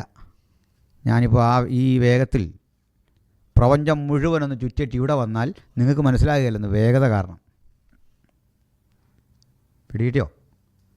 നിങ്ങളാലും അങ്ങനെ ചുറ്റിയ ചാണം ഇവിടെ ഇരിക്കുന്നത് പോലും എനിക്കറിയത്തില്ല. അല്ല, ഞാൻ പോയിട്ടില്ല, ഞാനിവിടെ തന്നെ ഉണ്ട്. പക്ഷെ നമ്മൾ പോയിട്ട് വരുമ്പോഴേക്ക് ഈ സ്ഥിതിക്കെല്ലാം മാറ്റമാകാൻ കാരണം ഇവിടെ ഋതുക്കളും കാലങ്ങളും ഒക്കെ ഒത്തിരി കഴിഞ്ഞു. ഈ വ്യക്തിക്ക് ആ ഭേദം അറിയത്തില്ലെന്ന്. വേഗത കൊണ്ട് അങ്ങനെ പോകാൻ പറ്റുമെന്നല്ല. എൻ്റെ മനസ്സിലേക്ക് അന്ന് ഓടി വരുന്നത്, കണ്ണ് ഇമയ്ക്കുന്നതിനിടയിൽ നമ്മൾ രൂപാന്തരപ്പെടുമെന്ന്. അതാ എൻ്റെ മനസ്സിലേക്ക് ഓടി വന്ന ചിന്ത അത് കേട്ടപ്പോൾ. എന്ന് പറഞ്ഞ പോലെ സഭ എടുക്കപ്പെട്ട ശേഷം 7 കൊല്ലമാണോ 70 കൊല്ലമാണോ ഒന്നും നമുക്ക് ആ ബോധ്യത്തിലല്ല നമ്മളെ നിർത്തിയിരിക്കുന്നത്. കാരണം രൂപാന്തര ശരീരികൾക്ക് ആ സമയത്തിൻ്റെ ഫീലിംഗ് ഇല്ലെന്ന്. പിടിയിട്ടോ? ഇല്ല. രൂപാന്തര ശരീരികൾക്ക് ആ ഫീലിംഗ് ഇല്ല. അതിൻ്റെ തെളിവ് കൂടെ പറയാം, ഒന്നുകൂടെ പറയാം. നമ്മൾ ഈ സാധാരണഗതിയിൽ ആരെങ്കിലുമൊക്കെ മരിക്കുമ്പോൾ അവിടെ ചെന്ന് പ്രസംഗിച്ചിട്ട് പറയുമല്ലോ, വിഷമമൊന്നുമില്ല, കാരണം ഈ അമ്മയെ നമുക്ക് നിത്യതയുടെ തുറമുഖത്ത് കാണാം. സത്യം അത്. അങ്ങനെ പറഞ്ഞാൽ പോരുന്നേ. എൻ്റെ അമ്മ മരിച്ചപ്പോഴാണ് ഞാൻ അതിൻ്റെ ഒരു ഗൗരവം ചിന്തിച്ച്. അപ്പോൾ അവിടെ കർത്താവിൻ്റെ ദാസന്മാർ വന്നു. അപ്പം ഞാൻ ഈ ആശംസ അങ്ങ് ഒഴിവാക്കി. കാരണം അനുശോചനത്തിന് കൊടുത്താലും മനുഷ്യൻ ആശംസയാണ് പറയുന്നത്. നമ്മ മരിച്ചുള്ളൊരു ആശംസ. മനസ്സിലായോ? ഒരാൾ മരിച്ചെടുത്ത് പോയിട്ട് ആരെങ്കിലും വചനം പ്രസംഗിക്കുന്നുണ്ടെങ്കിൽ പ്രസംഗിക്കട്ടെ, അതാ ചെയ്യേണ്ടത്. 10 പേര് വചനം കേൾക്കട്ടെ, ഒരാശ്വാസ വചനം. ഇത് അവിടേക്ക് വന്നിട്ട് ചിലർ ചെയ്യുന്നത് എന്താ? ആശംസ. ഇനി ചിലർക്കൊരു വാക്ക് സംസാരിക്കാൻ സമയം കൊടുത്താൽ അവരിങ്ങോട്ട് വന്നിട്ട് ബലം പിടിച്ച് മൈക്ക് വെക്കുക, എനിക്ക് 10 മിനിറ്റ് വേണമെന്ന് പറഞ്ഞാൽ മേടിച്ചിട്ട് ഈ പ്രിയ അപ്പച്ചൻ ഇങ്ങനെ വെക്കാൻ വേണ്ടി വരുന്നേ. മാറി ഇന്ന് കരഞ്ഞാൽ പോരെ? ഈ മൈക്കിൽ കൂടെ വന്ന് കരയണോ? മനസ്സിലായോ പറഞ്ഞേ? ഞാൻ ഈ സംസ്കാരത്തിനൊക്കെ ഇപ്പോൾ ഒത്തിരി കണ്ടീഷൻ പറഞ്ഞേ പോവുള്ളൂ. കാരണം നല്ല ദൂത് പറഞ്ഞ് നമ്മളിങ്ങോട്ട് വരുമ്പോഴായിരിക്കും ഈ അപ്പച്ചൻ്റെ ഒരു മോള് ആയുസിലെ അപ്പച്ചനെ കാണാൻ വരികയല്ല, അവളതിലേക്ക് ഇറങ്ങി നടക്കുക. ഈ ശവം എടുക്കാൻ നേരം ഇങ്ങോട്ട് വന്നിട്ട് എൻ്റെ അപ്പച്ചോ എന്ന് പറഞ്ഞൊരു വീഴ്ച. ഇനി ദൂതും പോയി, മെസ്സേജും പോയി, സ്ഥലത്തും പോയി, അവളെ കളഞ്ഞു. ജീവിച്ചിരിക്കുമ്പോഴും അപ്പച്ചൻ്റെ ഗുണവും ചെയ്തില്ല. ചാകാൻ നേരം അവൾ വന്നിരിക്കുക. നേരത്തെ കാലത്തെ വരാനുള്ളതിന്. ഞാൻ അമ്മ മരിച്ചപ്പോൾ ഈ പറയുന്നതെല്ലാം പറഞ്ഞു കേട്ടപ്പോൾ എനിക്കൊരു തോന്നൽ വന്നു, ഇതൊന്നും നടക്കാൻ പോകുന്ന കാര്യമില്ല. ഏതാ, സ്വർഗത്തിൽ ചെല്ലുമ്പോൾ അമ്മയെ നിത്യയുടെ തുറമുഖത്ത് കാണാമെന്നും അവിടെ വെച്ച് കാണാമെന്നൊക്കെ ഒരു ഭംഗി വാക്കാം. അതിൻ്റെ കാര്യം പറയാം. അമ്മ മരിച്ചു, നിത്യതയിലെത്തി. നമ്മൾ നിത്യതയിലെത്തുമ്പോൾ നമ്മളവിടെ ചെന്ന് ചോദിക്കുകയാണോ, ഞങ്ങളുടെ അമ്മ ഇവിടെ കാണുന്നുണ്ടല്ലോ, എവിടാ? അങ്ങനെ ചോദിക്കുമോ നമ്മളാരെങ്കിലും? അമ്മ ചോദിക്കുമോ, ഞങ്ങളുടെ ചെറുക്കനിയിലേക്ക് വരുമെന്ന് പറഞ്ഞിട്ട് ദൂതന്മാരെല്ലാം വിളിച്ച് കണ്ടോ അവനെ? കാരണം പഴയ അമ്മയല്ലത്, പഴയ അനിൽക്കുടത്തോട്ടോ അല്ല അവിടെ ചെല്ലുന്നത്. അവിടെ അങ്ങനെ മിണ്ടാട്ടമൊന്നുമില്ല. എന്താ കാര്യം എന്ന് പറയണ്ട. അവിടെ ഈ ബന്ധമൊക്കെ ഉണ്ടെങ്കിൽ സ്വർഗത്തിലെന്താ ഒരു സുഖം. അമ്മ നമ്മളെ കാണും, വിഷയും സ്നേഹമൊക്കെ ഉണ്ട്, വലിയ സ്നേഹം നമ്മൾ വന്നതിൽ. പക്ഷെങ്കിലേ അമ്മയ്ക്കതിലല്ല താല്പര്യം. ഞാൻ അമ്മയെ സ്നേഹിച്ചിട്ടുണ്ട്, അമ്മയ്ക്ക് ചെയ്യാവുന്നൊക്കെ ഞാൻ ചെയ്തിട്ടുണ്ട് പരിമിതിക്കകത്ത്. പക്ഷെ അമ്മ ഇപ്പോൾ എന്നെ വിട്ടു. കാരണം എന്നെക്കാൾ അമ്മയെ സ്നേഹിച്ച ഒരുവനോട് അമ്മ പറ്റിച്ചേർന്നിരിക്കുകയാണ്. അമ്മയെക്കാൾ എന്നെ സ്നേഹിച്ചവനെ ഞാനും കണ്ടപ്പോൾ ഞങ്ങളുടെ സ്നേഹം എന്താ വലുത്? പിടികിട്ടിയോ? വിവാഹബന്ധം പോലെ അത്, മനസ്സിലായില്ലേ? വിവാഹബന്ധം പോലെ ക്രിസ്തുവിനോട് അനുരൂപപ്പെടുകയാണ്. മന്മയൻ്റെ പ്രതിമ ധരിച്ച പോലെ സ്വർഗീയൻ്റെ പ്രതിമ ധരിക്കുകയാണ്. ഈ ദ്രവത്വമുള്ളത് നീങ്ങി അദ്രവത്വത്തെ ധരിക്കുമ്പോൾ മരണം നീങ്ങി നമുക്ക് ജയം വന്നിരിക്കുകയാണ്. ആ ഘട്ടത്തിൽ ഭൂമിയിലെ ബന്ധങ്ങളൊന്നും അവിടെയൊന്നുമില്ല. ഭൂമിയിലെ ബന്ധങ്ങളല്ല, നമ്മളൊരു യാത്രാമധ്യേ പരിചയപ്പെട്ട സഹയാത്രികരെ പോലെയാണ്. അവരോടൊക്കെ സ്നേഹവും ബഹുമാനവും ഉണ്ടെങ്കിലും കാണേണ്ടവരെ കണ്ടപ്പോൾ നമ്മളിവരെ വിട്ടു. നമ്മുടെ പ്രിയപ്പെട്ടവർക്കൊപ്പം നമ്മളങ്ങ് ചേരും പോലെയാണ്. നമ്മെ അമ്മയെക്കാൾ ഉപരി സ്നേഹിച്ച കാന്തനായ ക്രിസ്തുവിനോട് ചേരുമ്പോൾ ഇഹലോകത്തിലെ സകല ബന്ധങ്ങളും മറക്കും. അവർക്ക് സ്ഥലമില്ല, കാലമില്ല, സമയമില്ല. സ്ഥലകാല സീമകൾക്ക് അപ്പുറത്തുള്ള ശരീരത്തിലാണ് ഉയർത്തെഴുന്നേൽപ്പ്. അത് വ്യക്തമായോ? അത് പിന്നെയും പറയേണ്ട ഒരു ഘട്ടം വരുന്നുണ്ട്. മാസത്തിൽ അതുതരം ഫലം എന്ന വിഷയം വരുമ്പോൾ ചർച്ച ചെയ്യാം. ദെൻ ഇപ്പോൾ നമുക്ക് പോകേണ്ടത് കാഹള ഊതുന്ന രംഗത്തിലേക്കാണ്. വെച്ചു 8:1.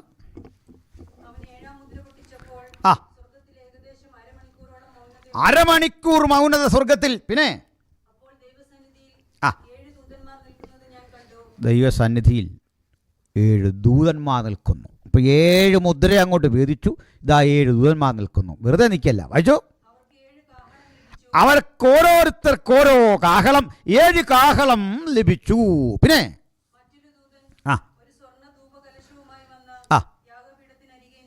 ഒരു ദൂതൻ സ്വർണ്ണ കലശം കൊണ്ടുവന്നിട്ട് യാഗപീഠത്തിൻ്റെ അരികെ നിന്നു.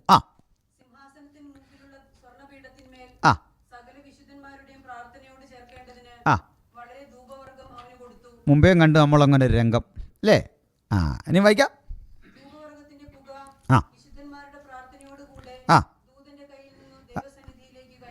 പ്രാർത്ഥനയുടെ ശക്തി മനസ്സിലായോ? പ്രാർത്ഥനയോടുകൂടെ ദൂതൻ ഇടുന്ന ധൂപവർഗത്തിൻ്റെ ആ സുഗന്ധം കൂടി ദൈവസന്നിധിയിലേക്ക് ചെല്ലുമ്പോൾ കർത്താവ് പ്രാർത്ഥനയ്ക്ക് മറുപടി തരുന്ന ദൈവം. എത്ര നല്ലൊരു ദൈവത്തെയാണ് നമ്മൾ സേവിക്കുന്നത്. വെറുതെ വാക്കുകളല്ല, ആ വാക്കുകൾക്ക് ദൂതൻ സ്ഥിരീകരണം കൊടുക്കുകയാണ്. ദൂതൻ അവിടെ ഇടുന്ന ആ ധൂപവർഗം കൂടി പ്രാർത്ഥനയോടുകൂടെ ദൈവത്തിൻ്റെ സന്നിധാനത്തിലെത്തുകയാണ്. പ്രാർത്ഥന ദൈവം സ്വീകരിക്കുന്ന ഏറ്റവും വിലപിടിപ്പുള്ള ഒന്നാകയാൽ പ്രാർത്ഥിക്കുന്നതിൽ മടുത്തു പോകരുത് എന്ന് തിരുവെഴുത്ത് പറയുകയാണ്. സ്തോത്രം. പിന്നെ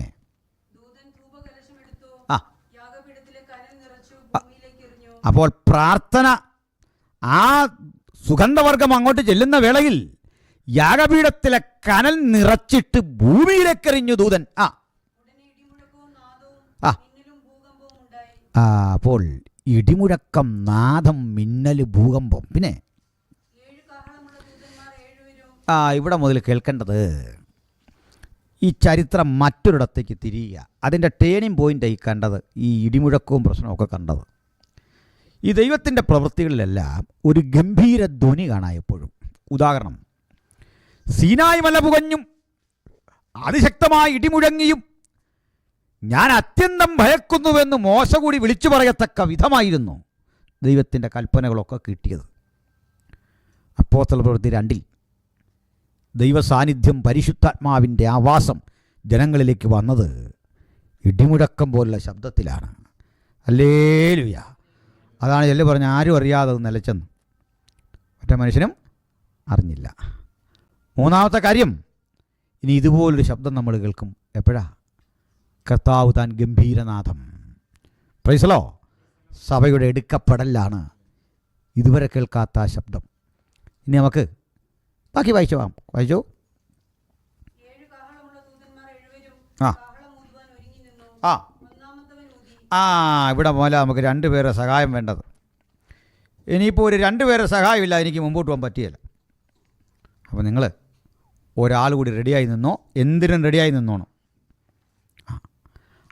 ഇനിയുള്ള ഒരാൾ 16 അധ്യായം എടുക്കണം. ഇപ്പോഴത്തെ ആൾ 16ലേക്ക് പോയ ചെല്ല് അവിടെ നിന്നോണം. 16 അധ്യായം 1 മുതൽ വായിക്കാൻ റെഡിയായിരിക്കണം. വളരെ എളുപ്പമാകും വെളിപ്പാട് പുസ്തകത്തിൻ്റെ പഠനം, വളരെ എളുപ്പമാകാൻ പോകുന്നു, ശ്രദ്ധിക്കണം. അപ്പോൾ ഒന്നാമത്തെ കാഹളം എന്ന് പറഞ്ഞു ഇവിടെ ഒരാൾ വായിക്കുമ്പോൾ അതങ്ങോട്ട് തീരാൻ നോക്കി നിൽക്കേണ്ട. അതിനു മുമ്പ് ഒന്നാമത്തെ കലശം എന്ന് പറഞ്ഞ് ഇവിടെ വായിക്കണം. വായിച്ചോളൂ. ആ ആ ആ ആ എവിടാ സംഭവം നടന്നേ? രക്തം കലർന്ന തീയും പിന്നെ കന്മഴയും തീയും ഭൂമിയിൽ ചൊരിഞ്ഞിട്ട് ഭൂമിയിൽ 1/3 വെന്തു. കലശം ഇവിടെ കലശം വായിക്കാം. 16ന്റെ 1 കണ്ടോ? ആ ആ കേട്ടു. ആ ഒന്നാമത്തവൻ തൻ്റെ കലശം ഭൂമിയിലൊഴിച്ചു. ഒന്നാം കാഹളമൂതുമ്പോൾ എഫക്റ്റ് ഭൂമിയിലാണ്. ഒന്നാം കലശത്തിനും എഫക്റ്റ് ഭൂമിയിലാണ്. എന്താ എഫക്റ്റ് എന്ന് നോക്കി. ആ ആ ദുർവ്രണമുണ്ടായി. ഇവിടെ എന്താ സംഭവിച്ച വായിച്ചേ? ആ ആ അപ്പം ഹരിതാഭംഗിയുള്ള ലോകത്തിൻ്റെ തകർച്ചയാണ് കാഹളത്തിൽ ഭൂമിയിൽ കണ്ടതെങ്കിൽ അനന്തരമായി ഇവിടെ കണ്ടത് വ്രണമുണ്ടാകുന്ന മനുഷ്യനെയാണ് കണ്ടത്. ഭൂമിയിലാണ് പ്രശ്നം. ഇനി 2ാം കാഹളം വായിച്ചിട്ട് ആ ആ അവിടെ നിൽക്ക്. എവിടെയാ പ്രശ്നം ഉണ്ടായത്? കടലിൽ. അപ്പോൾ ഭൂമിയിൽ നിന്ന് കടലിലോട്ട് ഇറങ്ങി. അപ്പോൾ കലശം ഇടാൻ നോക്കിക്കേ. ആ കടലിൽ, അവിടെ സമുദ്രത്തിലാണ്. പിന്നെ ഇത് വായിച്ചു പോയിട്ട് തിരിച്ചു കയറി വരാം, അതാ നല്ലത്. 3ാം കാഹളം വായിച്ചിട്ട് ഇപ്പം ആ ആ ആ നദികളിലും ആ വീണത്. അപ്പോൾ അവിടെ നിന്ന് വായിച്ച കലശം ആ ആ മതി മതി മതി. 4ാം കാഹളവും 4ാം കലശവും റെഡിയാക്കിക്കാട്ടെ പെട്ടെന്ന്. ആ ആ ആ ആ ആ ഇവിടെ വായിച്ച് ആ ആ അപ്പോൾ ഇവിടെ തുടങ്ങി നോക്കി. ഭൂമി, കടല്, കര. കരയെന്ന് പറഞ്ഞാൽ ആ നീരൊഴുക്കുകളിലൊക്കെ വീണു. ഇപ്പം 4അല്ലേ വായിച്ചേക്കുന്നത്? 4 എവിടെ ചെന്നു? സൂര്യനിലും ചന്ദ്രനിലും നക്ഷത്രങ്ങളിലും. അപ്പോൾ കണ്ടല്ലോ. അടുത്ത വായിച്ചിട്ട് ആ ഒരു നക്ഷത്രം ഭൂമിയിൽ വീണ് കിടക്കുന്നു. അവന് പിന്നെ ആ ആ ഇരുട്ടാണ് സംഭാവന അല്ലേ? ആ മേഖലയിൽ രാഷ്ട്രീയ മണ്ഡലത്തിൽ മാറ്റമാണ്. 5ാം കലശം വായിച്ച് ഒഴിച്ചു. ആ പിന്നെ ആ ആ ആ 5ാം കലശം. 6ാം കാഹളവും 6ാം കലശവും കൂടെ വായിച്ചിട്ട് ആ ആ ആ ആ 1ാം ദിവസം നമ്മൾ പഠിച്ച നദി, യൂഫ്രട്ടീസ് നദിയുടെ തീരത്ത് ബന്ധിച്ചിരിക്കുന്ന 4 ദൂതന്മാരെ അഴിച്ചുവിടുക എന്നൊരു ശബ്ദം ഞാൻ കേട്ടു. 6-ാം കലശം എവിടെയാണ്? കണ്ടല്ലോ, എന്തോ മനസ്സിലായി ഇതിൽ നിന്ന്. ഒരുപോലെ ഇരിക്കുന്നുണ്ടോ? ഒരുപോലെ ഇരിക്കുന്ന ഒരേ കാര്യം, ഒരേ വിഷയം, പക്ഷെ ചെറിയ വ്യത്യാസമുണ്ട്. ഒന്ന്, കാഹളമെന്ന് പറയുന്നത് ഈ കോപത്തിൻ്റെ തുടക്കവും കലശമെന്ന് പറയുന്നത് അതിൻ്റെ ക്ലൈമാക്സുമാണ്. പിടിയോ ഇല്ല. കാഹളം ഒന്ന് തുടങ്ങി വെക്കുക ആ പ്രശ്നം, അത് ഫിനിഷ് ചെയ്യുന്ന ആരാ? കലശം. അതിന് പ്രത്യേകതയുണ്ട്. ഒരു കോപം മനുഷ്യനിർമ്മിതമാണ്. മനുഷ്യനുണ്ടാക്കുന്ന മനുഷ്യനിർമ്മിതമായ കലാമിറ്റീസാണ് നമ്മൾ കണ്ടത്. അത് ബോംബുകളുടെ ഉപയോഗമുണ്ട്, മനുഷ്യൻ്റെ പ്രകൃതിയുടെ അമിത ചൂഷണമുണ്ട്. ഇതെല്ലാം നിമിത്തം ഈ മനോഹര പ്രപഞ്ചത്തെ നശിപ്പിക്കുന്ന മനുഷ്യനെ കണ്ടെങ്കിൽ അപ്പുറത്ത് കാണുന്ന എന്താ? അത് ദൈവം തൻ്റെ ക്രോധമായി ഏറ്റെടുത്ത് ഫിനിഷ് ചെയ്യുകയാണ്. മനസ്സിലായല്ലോ? അതിനൊരു തെളിവ് കൂടി തരാം, ഇങ്ങനെ ഉണ്ടോയെന്ന്. അതാണ് ഞാൻ പറഞ്ഞ കോപം ഇവർ ഈ പറഞ്ഞ അടച്ചു വെച്ചൊരു കോപമല്ല. കോപം രണ്ട് തരം കോപം. വചനം ദൂരത്ത് നിന്നൊക്കെ ഗ്രഹിക്കുന്ന ആളുകൾ മനസ്സിലാക്കിക്കൊള്ളണം. കോപം മഹാപീഡനം എന്നൊക്കെ പറഞ്ഞ് ആളുകൾ കണക്കും കൂട്ടി പോവാണ്, ഒരാഴ്ച മാറ്റിയിട്ടിരിക്കുന്നു എന്നൊക്കെ പറഞ്ഞ്. പക്ഷെ അങ്ങനെയല്ല. കോപം 2. ഒന്ന് മനുഷ്യൻ്റെ കോപം, 2 ദൈവത്തിൻ്റെ കോപം. കേട്ടല്ലോ? അങ്ങനെ വാക്യം ഉണ്ടോ നമുക്കൊന്ന് നോക്കാം. 11-ാം അധ്യായത്തിൻ്റെ 15-ാം വാക്യവും 18-ാം വാക്യം വായിച്ചു. 11-18 18-ാം വാക്യം മതി. വന്നു, അത്രേ ഉള്ളൂ. ജാതികൾ കോപിച്ചു, നിന്റെ കോപവും വന്നു. wrath of the nations and the vengeance of Yahweh. ദൈവത്തിൻ്റെ പ്രതികാരവും മനുഷ്യൻ നിർമ്മിതമായ ആ കലാമിറ്റീസും ഒരുമിച്ച് വന്നു. ജാതികൾ കോപിച്ചു, രാഷ്ട്രങ്ങൾ തമ്മിൽ കോപിച്ചു. ആ കോപവും ദൈവത്തിൻ്റെ കോപവും 2 ദിശയിൽ നിന്ന് ഒരുമിച്ച് വന്ന് ഏകോപിക്കുന്നു.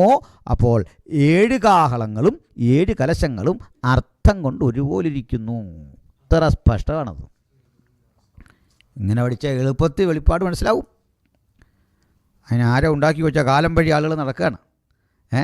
ആരോ പഠിപ്പിച്ച തിയോളജി വെച്ച് പോകാതെ ബൈബിൾ വായിച്ച് പോയാൽ മതി. ഇത് അനാശന മനസ്സിലാകുന്ന കാര്യങ്ങളാണ്.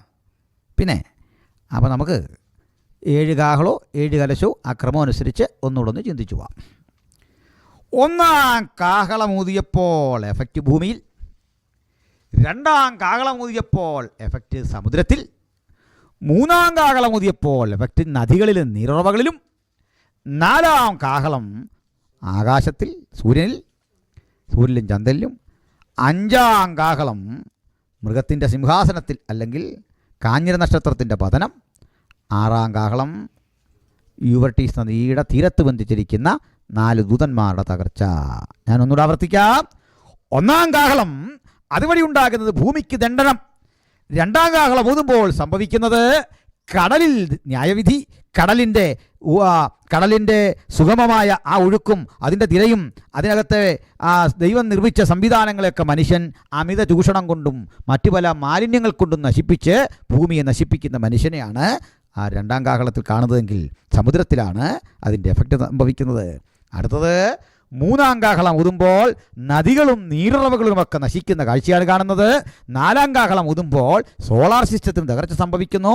5-ാം കാഹളം ഊതുമ്പോൾ രാഷ്ട്ര മേഖലയിൽ രാഷ്ട്രതന്ത്ര രംഗത്ത് കടുത്ത ഇരുട്ട് വ്യാപരിക്കുന്നു.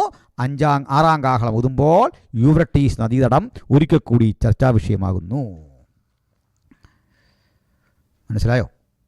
കലശം ഏതാണ്ട് ഇതുപോലെ തന്നെ. ഇത് വ്യക്തമായ ആളുകൾക്ക് എളുപ്പമായില്ലേ? മനസ്സിലൊന്ന് ചിന്തിച്ച്. നമ്മൾ ഭൂമിയിൽ നിന്ന് തുടങ്ങി കടലിലേക്ക് ചെന്നു, തിരിച്ച് കരയിൽ കയറി നദികൾ വഴി സഞ്ചരിച്ച് നീരുറവ വഴി മുകളിൽ, പിന്നെയും താഴെ വന്നു മൃഗത്തിൻ്റെ സിംഹാസനം, അവിടുന്ന് യൂഫ്രട്ടീസ് നദിയുടെ തീരം, ഇറാഖ് വരെ എത്തിയെന്ന് വീണ്ടും തിരിച്ച്. നമ്മൾ തുടങ്ങിയതല്ല അവിടുന്നാണ്. 1-ാമത്തെ ക്ലാസ് മുതൽ അവിടുന്ന് ആരംഭിച്ച ഓർമ്മയുണ്ടല്ലോ. ഇല്ലെങ്കിൽ ഫേസ്ബുക്കിൽ അതൊന്നുകൂടെ ഒന്ന് കണ്ടാൽ മതി, യൂട്യൂബിലൊക്കെ കാണും. കഴിഞ്ഞ ദിവസത്തെ പ്രയാസം തീർത്തുന്നു. ഒത്തിരി ചാനലിലേക്ക് നമ്മൾ വിട്ടിരിക്കുകയാണ് കാര്യങ്ങൾ. നമ്മുടെ സഹോദരങ്ങൾ ഒത്തിരി കഷ്ടപ്പെട്ട് റിസ്ക് എടുത്ത് കാര്യാദികൾ ചെയ്തുകൊണ്ടിരിക്കുകയാണ്. നാളെ കൂടുതൽ പ്രാർത്ഥിച്ച് വരണം. അപ്പോൾ മുഷിയുന്നുണ്ടോ? ഇപ്പോൾ എളുപ്പമായില്ലേ? ഇതുവരെ നമുക്കൊരു വെളിപ്പാടെന്ന് പറഞ്ഞാൽ ഇത് കിട്ടാൻ വലിയ പ്രയാസമുള്ളൊരു പുസ്തകമൊക്കെ ആയിട്ട് തോന്നി. അങ്ങനെയല്ല.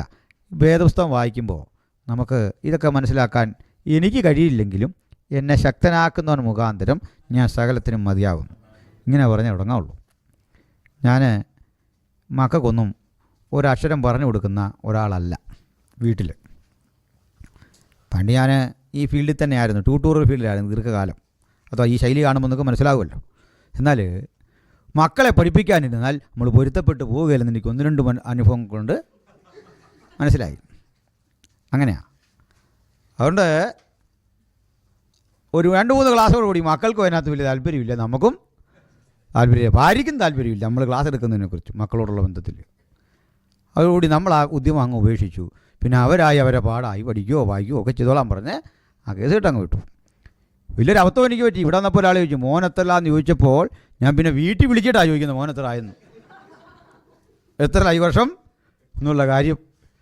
ചുരുക്കി പറഞ്ഞാൽ പഠിക്കടാ എന്ന് പറഞ്ഞ ശല്യമൊന്നും അവിടെ ഇല്ല, നമുക്കങ്ങനെ പ്രശ്നമൊന്നുമില്ല. നന്നായിട്ട് പഠിക്കുന്നുണ്ട്, ദൈവത്തിൻ്റെ ഒരു കാരണം ഉണ്ട്. അപ്പോൾ ഈ പറഞ്ഞു തന്നത് ഈ പഠിക്കാനൊക്കെ ഞാൻ ഇവരോടൊരു കാര്യം പറയും. ഇത് വലിയ കട്ടിയൊന്നുമല്ല, ലോകത്തിലൊന്നും പഠിക്കുന്ന ഒരു കട്ടിയല്ലെന്ന് വിശ്വസിക്കുന്ന ഒരാളാണ് ഞാൻ. ഒന്നും പഠിക്കുന്നത് മക്കളെ രക്ഷിക്കപ്പെട്ട ശേഷമുള്ള ഈ അങ്കിളിൻ്റെ അനുഭവം ഈ പറഞ്ഞു വരുന്നത്. ഞാൻ രക്ഷിക്കപ്പെട്ടു, മറ്റു പല ഉദ്ദേശത്തോടും പഠിച്ചു വരുമ്പോഴേക്ക് എനിക്കൊരിക്കൽ പിടി കിട്ടി, എൻ്റെ ജോലി ഇതല്ല, കർത്താവിൻ്റെ വേലയാണ്. ആ ബോധ്യം വന്ന ശേഷം വേറൊന്നും മനസ്സിൽ വന്നിട്ടില്ല. പിന്നെ ജയിക്കാനൊക്കെ അങ്ങോട്ടിരുന്ന് പ്രാർത്ഥിച്ചിട്ട് താവി ഞാനൊരു പൊട്ടനാണ്, പരിപാടി തുടങ്ങുകയാണ്, രക്ഷിക്കണേന്ന് പറഞ്ഞൊരു തകർപ്പായിരിക്കും. ഞാൻ അനുഭവിച്ചറിഞ്ഞിട്ടുണ്ട് നമ്മുടെ കർത്താവിൻ്റെ കരുണ എത്ര വലുതാണ്. മനസ്സിലായോ? പ്രാർത്ഥനയുടെ വീര്യവും ഗുണവും മനസ്സിലായോ? മക്കളോട് ഞാൻ പറഞ്ഞു കൊടുക്കും, മക്കളെ പപ്പായൊരു പൊട്ടനാ, പക്ഷേ പപ്പാ സേവിക്കുന്ന ദൈവം ബുദ്ധിമാനാ, വലിയ ബുദ്ധിമാൻ. ഹല്ലേലൂയ. തലമുറയോടൊക്കെ നമ്മൾ പറഞ്ഞു കൊടുക്കണം. നമ്മളില്ലായ്മക്കാരോ കഷ്ടപ്പെടുന്നവരോ ദുരിതം അനുഭവിക്കുന്നവരോ ഒക്കെയാണെന്ന് പറഞ്ഞിട്ട് ഒന്നുകൂടെ പറയണം. ഒരു കോംപ്ലക്സും ആ കാര്യത്തിൽ വേണ്ട. നാം സേവിക്കുന്ന ദൈവം സർവശക്തി സമ്പന്നനാണ്. അവനാൽ കഴിയാത്ത ഒരു കാര്യവുമില്ല, ദൈവത്താൽ കഴിയാത്ത ഒന്നുമില്ല. പ്രാർത്ഥിക്കണം. സ്തോത്രം. ബഹുമാനനായ ആശാരി ഉപദേശി അദ്ദേഹം ഇങ്ങനെ പ്രസംഗിച്ചുകൊണ്ടിരിക്കുമ്പോൾ പ്രസംഗിക്കാൻ സാക്ഷണി എന്നപ്പോൾ അവന് കിട്ടുന്നില്ല. ഇന്നപ്പുള്ളി തിരുവനന്തപുരത്തൊക്കെ പോയി വളരെ ബുദ്ധിമുട്ടി ഇങ്ങോട്ട് വന്ന് ഒരു യോഗം നടത്തിയിട്ട് പുള്ളിക്ക് അങ്ങ് അരിശം വന്നു. അരിശം കൊണ്ട് പഠിക്കുന്ന കുഞ്ഞുങ്ങളെല്ലാം എണീക്കാൻ പറയും. എണ്ണിപ്പിച്ചിട്ട് അനുഗ്രഹിച്ചങ്ങ് പ്രാർത്ഥിച്ചു. ഇനി ആശാരി സാക്ഷൻ എടുക്കാൻ പറ്റുന്നൊരു കാലമുണ്ടെങ്കിൽ നീയൊക്കെ വേണം DYSP ആകാൻ, നീയൊക്കെ വേണം SP ആകാൻ. മനസ്സിലായോ? എന്ത് പറ്റിയെന്ന് അറിയണ്ടേ? എത്ര SP-മാരും എത്ര കഴിവുള്ളവരൊക്കെ അന്ന് ഇരുന്ന ആളുകൾ, അവരിൽ ഉന്നത സ്ഥാനത്തെത്തിയവരൊക്കെ ഉണ്ട്. എനിക്ക് പരിചയമുള്ള പലരും ഉണ്ട്. അപ്പോൾ ചില പ്രാർത്ഥനകൾ അറിയാതെ നമ്മുടെ തലയ്ക്ക് മീതെ കയറിപ്പോയി കഴിഞ്ഞാൽ നമ്മൾ രക്ഷപ്പെട്ടു കുഞ്ഞേ. നമ്മൾ ആരാകുമെന്നൊന്നും പറയാൻ പറ്റില്ല. സ്തോത്രം. അപ്പോൾ നമ്മൾ കർത്താവിന് ഏൽപ്പിച്ച് കൊടുത്താൽ മാത്രം മതി. നമ്മുടെ ഈ കഴിവൊന്നും അല്ലെന്നേ ഒരു കാര്യവും നടക്കുന്നത്.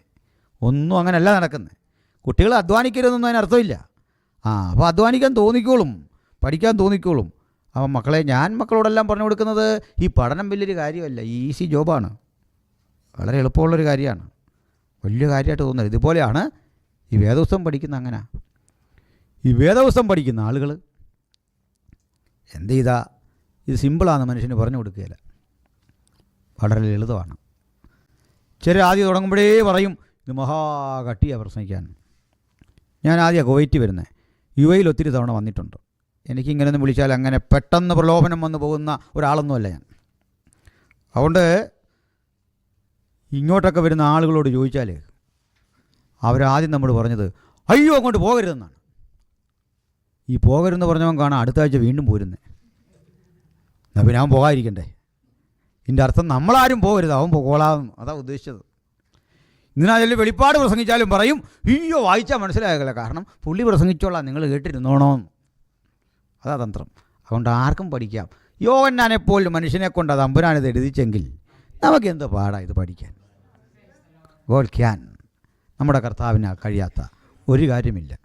അതുകൊണ്ട് മനസ്സിരുത്തി പഠിച്ചും പ്രാർത്ഥിച്ചും അങ്ങോട്ട് പോകുമ്പോൾ ഞാനീ പറയുന്നതിൽ ഒത്തിരി കാലികമല്ലാത്തതൊക്കെ വന്നേക്കാം നാളുകളിൽ.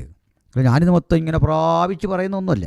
പല അധ്വാനങ്ങളും പഠനങ്ങളും കർത്താവ് എന്ന കൃപയെല്ലാം ചേർത്താണ് ഈ പറയുന്നത്. അപ്പോൾ നാളെ ഇതിലും വലിയ ഫൈൻഡിങ്സ് നിങ്ങൾക്ക് ദൈവം തരും. എന്തിനു വേണ്ടിയാ? ഇത് അന്ത്യകാലത്ത് ഓരോരുത്തരും പരിശോധിക്കേണ്ട വചനമാണെന്ന്. ഇത് വായിക്കുന്നവനും വായിച്ച് കേൾപ്പിക്കുന്നവനും അത് പ്രമാണിക്കുന്നവനും ഒരുപോലെ ഭാഗ്യവാന്മാരാണ്. സ്തോത്രം. ഇവിടെ ഒരു ക്ലാസ് പോലും മിസ് ചെയ്യാതെ വരുന്നവരുണ്ട്. എന്നാൽ ഇവിടെ വന്നിരിക്കണമെന്ന് ആഗ്രഹമുണ്ടെങ്കിലും സാഹചര്യം അനുവദിക്കാത്തവരുണ്ട്. ഒരു കാര്യം ഉറപ്പാക്കിക്കൂ, നമ്മൾ ഭാഗ്യവാന്മാരാണ്. എൻ്റെ ജീവിതത്തിലെ ഭാഗ്യങ്ങളിലൊന്ന് പലയിടത്ത് പഠിപ്പിക്കാൻ എൻ്റെ പ്രാപ്തിക്കനുസരിച്ച് കർത്താവിൻ്റെ കൃപയാൽ ചെയ്യാൻ ഈ അവസരം തന്നു. ഇതൊരു ഭാഗ്യമാണ്. സ്തോത്രം. അപ്പോൾ ഈ പറഞ്ഞ കാഹളവും കലശവും മറക്കണ്ട. അപ്പോൾ എത്ര എളുപ്പമാണ് നമ്മൾ മുദ്രകളും കാഹളവും കലശവും എന്ന് പറഞ്ഞു വന്നേ. ഇപ്പോൾ വെളിപ്പാട് പുസ്തകത്തിൻ്റെ ഒരു ഭാഗത്തേക്ക് എത്തിക്കഴിഞ്ഞു. 6 മുദ്ര മനസ്സിൽ കിടപ്പുണ്ടോ? 7 മുദ്ര ഉണ്ട്. അതിലൊന്ന് പൊട്ടിച്ചപ്പോൾ കാഹളമാണ് വന്നത്. പ്രത്യേകിച്ച് അതിൽ നിന്ന് കിട്ടിയത് 7 കാഹളമാണ്. അപ്പോൾ 7 മുദ്ര. 7 കാഹളം ഓർമ്മയുണ്ടോ? ഇല്ലെങ്കിൽ ഒന്നുകൂടെ പറയാം. 7 കാഹളത്തിൽ 1-ാം കാഹളം ഭൂമിക്കാണ് പ്രശ്നം, 2-ാം കാഹളം സമുദ്രത്തിന് പ്രശ്നം, 3 നദിക്കും നീരുറവയ്ക്കും പ്രശ്നം, 4 സോളാർ സിസ്റ്റത്തിന് പ്രശ്നം, 5 രാഷ്ട്രീയപരമായ പ്രശ്നം, 6 യൂബട്ടീസ് നദിയുടെ തടം. ഇനി ഇതിനകത്തൊക്കെ ഒത്തിരി കാര്യമുണ്ട്, നമുക്ക് അങ്ങോട്ട് പോകാം. അപ്പോൾ കാഹളം 1 മുതൽ പരിശോധിച്ച് തുടങ്ങുന്നു. വായിച്ചോളൂ. ആ ആ ആ അപ്പോൾ ഇത് മനസ്സിലാക്കി തരുന്ന കാര്യം, മനുഷ്യൻ നടത്തുന്ന ശാസ്ത്രീയമാ എന്ന് നമ്മൾ ഇന്ന് കരുതുന്ന പല കാര്യങ്ങൾ നിലനിൽപ്പിന് വേണ്ടി, നമ്മുടെ രാഷ്ട്രത്തിൻ്റെ ഒക്കെ നിലനിൽപ്പിന് വേണ്ടി, സുരക്ഷയ്ക്കൊക്കെ വേണ്ടി മനുഷ്യൻ ഒരുക്കുകയാണ്. നമ്മുടെ തന്നെ രാഷ്ട്രത്തിൽ, നമ്മുടെ ഇന്ത്യയിൽ വരുമാനത്തിൻ്റെ ഗണ്യമായ ശതമാനം മാറ്റിവെക്കുന്നത് എങ്ങോട്ടാ? സുരക്ഷയ്ക്കാണ്. അപ്പോൾ ഈ സുരക്ഷയുടെ ഒരു വലിയ പ്രശ്നം ഞാൻ പറയാം.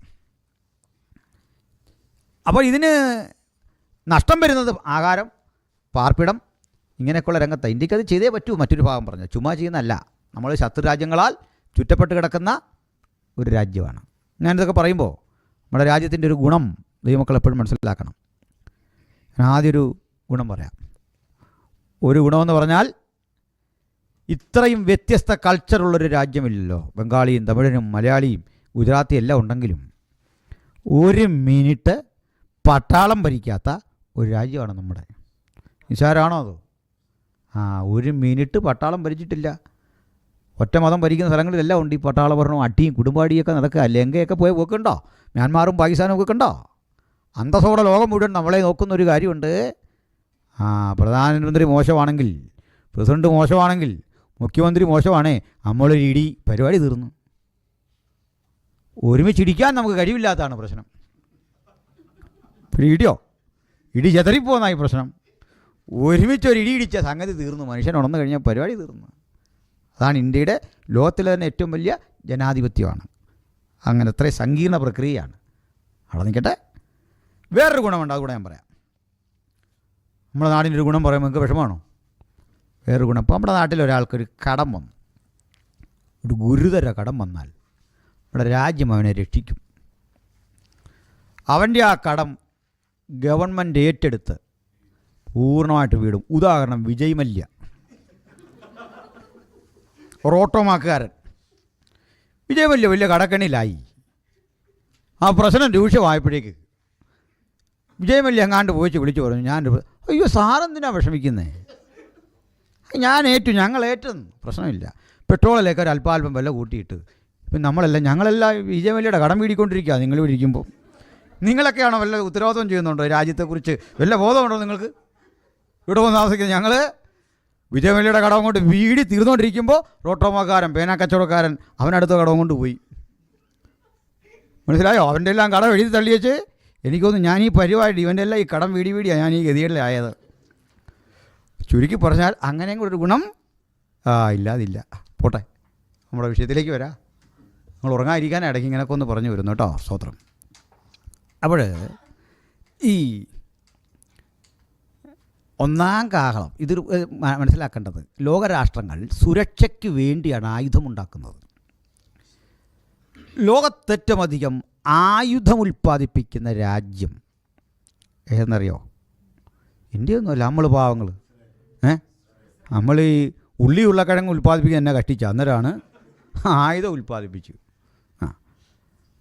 ഇനി കേരളക്കാരെ കുറിച്ച് പറയാനുണ്ട് ഒത്തിരി.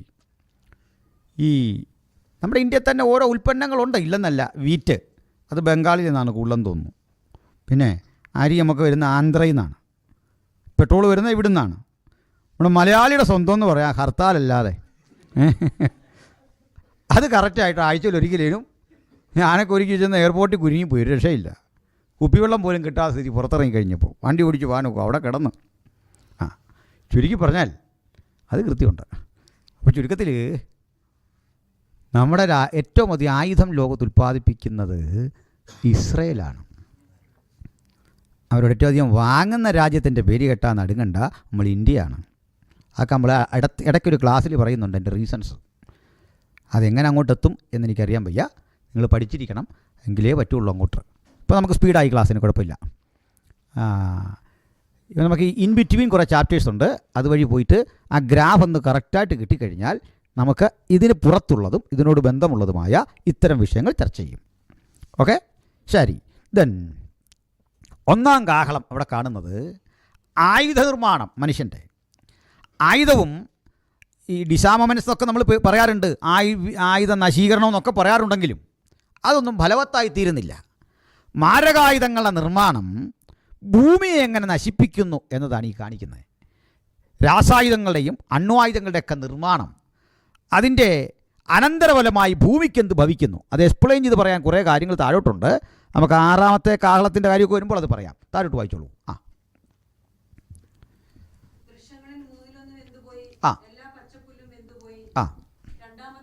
നിൽക്കേ, ഒന്നാം മുദ്ര പൊട്ടിക്കുമ്പോൾ ഒന്നാം കാഹളം ഊതുമ്പോൾ എന്തൊക്കെയായി സംഭവിച്ചേ?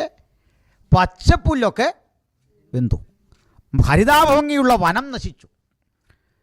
ഇതെങ്ങനെയാണ് സംഭവിക്കുന്നത് നമുക്കറിയാം. നമുക്ക് നമ്മുടെ നാട്ടിലൊക്കെ വനമുണ്ട് സമൃദ്ധമായിട്ട്, ഇപ്പോഴും വനം കൂടിയെന്നാണ് പുതിയ അറിവ്. അതാ സർക്കാരിൻ്റെ ഒരു ബോധവൽക്കരണം കൊണ്ട് വനം ഭൂമിയുടെ അളവ് കേരളത്തിൽ വർദ്ധിച്ചു. അപ്പോൾ രൂക്ഷമായ ആ ചൂടൊക്കെ വന്നപ്പോൾ മനുഷ്യൻ അതിനോട് പ്രതികരിച്ചു തുടങ്ങി. അതിൻ്റെ ഗുണമുണ്ടായി ഒരു 10 കൊല്ലം കൊണ്ട്. അപ്പോൾ ഇപ്പോൾ ഒരു 110 ഏക്കറും കണ്ട് കഴിഞ്ഞ ദിവസം നമ്മൾ തട്ടേക്കാടെടുത്ത് വനം പിന്നെയും സൃഷ്ടിക്കുന്ന വാർത്തയൊക്കെ വായിച്ചു. പക്ഷേ ഇനി സംഭവിക്കുന്നത് പ്രകൃതിയോടുള്ള മനുഷ്യൻ്റെ അമിത ചൂഷണം. അത്തരം ഉൽപ്പന്നങ്ങൾ, ഉദാഹരണം ഈ ചന്ദനമരങ്ങൾ, അതുപോലെ യൂക്കാലിപ്റ്റസ്, റബ്ബർ പോലെയുള്ള വൃക്ഷങ്ങൾ വെള്ളം നശിപ്പിക്കുന്നതാണ്. അവ കൂടുതൽ വാട്ടർ കൺസ്യൂം ചെയ്തിട്ട് ഉള്ള ഭൂഗർഭജലമൊക്കെ നശിപ്പിക്കുകയാണ്. അപ്പോൾ ഭൂഗർഭജലമല്ല, നമുക്കുള്ള വെള്ളം നശിപ്പിക്കുകയാണ്. അപ്പോൾ ഇത് ഇങ്ങനെയുള്ള സ്ഥിതി വന്നു കഴിയുമ്പോൾ ഈ നമ്മുടെ പ്രപഞ്ചത്തിൻ്റെ നിലനിൽപ്പ് താളം തെറ്റും. അതിൽ വലിയൊരു പ്രശ്നമായിരുന്നു അടുത്ത കാലത്ത്. എനിക്കൊന്ന് 89 മറ്റുമാണ് ഭൗമ സമ്മിറ്റ് എന്നൊരു പ്രശ്നം ഉണ്ടായി. ഭൗമ ഉച്ചകോടി. എന്തായിരുന്നു ഭൗമ സമ്മിറ്റിൻ്റെ ലക്ഷ്യം എന്നറിയണ്ടേ? നമ്മുടെ സൂര്യനിൽ നിന്ന് ഉത്സർജിക്കുന്ന അൾട്രാവയലറ്റ് രശ്മികൾ, ഇൻഫ്രാറെഡ് കിരണങ്ങളുമാണല്ലോ നമുക്ക് കിട്ടുന്നത്. അതിൽ ഈ ഉത്സർജിക്കുന്ന കിരണങ്ങൾ അതേപടി ശരീരത്ത് വന്നാൽ മനുഷ്യനും മൃഗങ്ങളും ഒക്കെ ചാകും. നമ്മളിപ്പോൾ കാണുന്നുണ്ട് അങ്ങനെ മനുഷ്യനും മൃഗങ്ങളും ഒക്കെ ചാകുന്നത്. നമുക്കറിയാനുള്ളത് മെലനോമ, ഇത്തരത്തിലുള്ള ക്യാൻസർ രോഗങ്ങൾ പെട്ടെന്നുണ്ടാകുന്നു. ഇത് അങ്ങനെ വരാതെ ഇത് അരിച്ചെടുത്ത ആവശ്യത്തിന് നമുക്ക് തരാൻ പാകത്തിന് പ്രകൃതിദത്തമായ ഒരു മേഘക്കൂട പ്രപഞ്ചത്തിന് ചുറ്റും വെച്ചിട്ടുണ്ട്. യോബദാ പറഞ്ഞത് അവൻ അതിന് ചുറ്റാടയുണ്ടാക്കി വെച്ചു ഭൂമിക്ക്. എത്ര മനോഹരമായൊരു പ്രയോഗമാണല്ലേ? കൂരിരുളിനെ അതിന് ചുറ്റാടയാക്കി വെച്ചു. ഭൂമിക്ക് ചുറ്റും ഇങ്ങനൊരു ലെയർ, ഓസോൺ ലെയർ എന്നാണ് അതിന് പേര് പറയുക. ഈ ഓസോൺ ലെയറിന് വിള്ളലുണ്ടാവുകയും അതിൻ്റെ വലിപ്പം വർദ്ധിക്കുകയും ഇപ്പോൾ അത് വീണ്ടും പരിഹരിക്കപ്പെട്ടു വരുന്നതായിട്ട് അന്താരാഷ്ട്ര തലത്തിൽ ചർച്ച ചെയ്യപ്പെടുന്നുണ്ട്. പക്ഷേ അത് എത്രത്തോളം എന്നറിയാൻ വയ്യ. പക്ഷേ ഇങ്ങനെ സൂര്യകിരണങ്ങൾ അമിതമായി നമ്മിലേക്ക് പതിച്ചിട്ട് ഈ ഹരിതാപ ഭംഗിയുള്ളതൊക്കെ നശിച്ച് കത്തിപ്പോകുന്നത് മനുഷ്യൻ്റെ അമിതമായ പ്രകൃതി ചൂഷണം, AC-യുടെ ഒക്കെ ഉപയോഗം ഇത് നിമിത്തമായി പുറന്തള്ളുന്ന വാതകങ്ങൾ, വിഷവാതകങ്ങൾ ഈ പ്രപഞ്ചത്തെ നശിപ്പിക്കുന്നു. അങ്ങനെ നശിപ്പിക്കുമ്പോൾ എഫക്റ്റ് ഭൂമിയിൽ, അതാ ഞാൻ പറഞ്ഞ മനുഷ്യനിർമ്മിതമായ പ്രകൃതി നശീകരണമാണ് ഈ കാണുന്നതെങ്കിൽ അത് കലശത്തിലേക്ക് എത്തിക്കഴിയുമ്പോൾ അതിൻ്റെ അന്ത്യനായ വിധി ദൈവം നിർവഹിക്കുന്നതാണ് അവിടെ കാണുന്നത്. വ്യക്തമായോ? നെക്സ്റ്റ് കേസ് വായിക്കാം.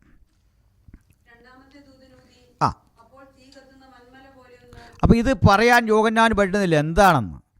തീ കത്തുന്ന വൻമല പോലെ ഒന്ന്. ഇത് വായിക്കുമ്പോൾ എൻ്റെ മനസ്സിൽ വന്ന ഒരു ഐഡിയ ആണ് പറയുന്നത്. അതൊക്കെ സജഷനായിട്ട് കൂട്ടിയാൽ മതി. നമ്മൾ ഭൂമിയെ നിയന്ത്രിക്കാൻ, സംഭവഗതികളെ നിയന്ത്രിക്കാൻ ഇന്ന് സ്പേസാണ് മനുഷ്യൻ തേടുന്നത്, ബഹിരാകാശം. അവിടെ ഇന്ത്യ അയക്കുന്നു. ഇന്ത്യ ഇപ്പോൾ അതിലൊത്തിരി ആധിപത്യം ചെലുത്തിയിട്ടുണ്ട്. നമ്മുടെ രാജ്യം മറ്റേത് രാജ്യത്തെക്കാളും സ്പേസ് ആധിപത്യം നമ്മൾ അവിടെ വിക്ഷേപിച്ചിട്ടുണ്ട് ഉള്ള സാറ്റലൈറ്റുകളാൽ നമുക്കത് സാധിച്ചിട്ടുണ്ട്. അപ്പോൾ ഇത് പലവിധ കാര്യങ്ങൾക്ക് ഉപയോഗിക്കുകയാണ്.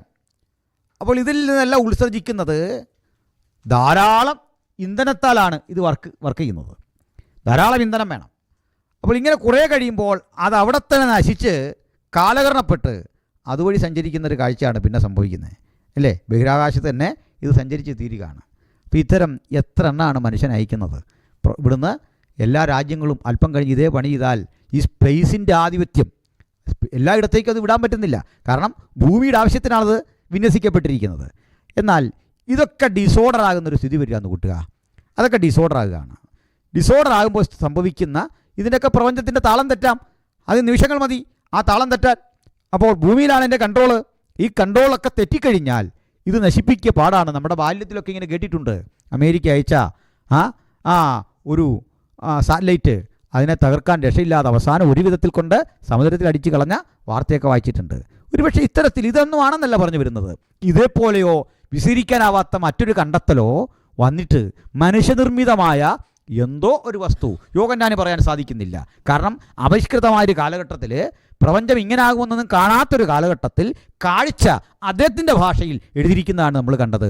തീ കത്തുന്ന വന്മല പോലെ ഒന്ന് കടലിൽ വീണു, സമുദ്രത്തിൽ വീണു, എന്നിട്ട് രക്തമായി തീർന്നു. അപ്പോൾ കളർ മാറുന്നു സമുദ്രത്തിൻ്റെ, രക്തമായി തീർന്നിട്ട് പിന്നെ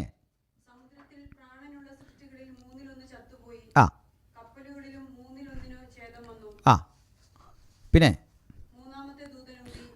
അപ്പോൾ അതൊക്കെ അർത്ഥം നമുക്ക് മനസ്സിലാകുമല്ലോ. സമുദ്രത്തിലുണ്ടായ നാശനഷ്ടമാണ്. പിന്നെ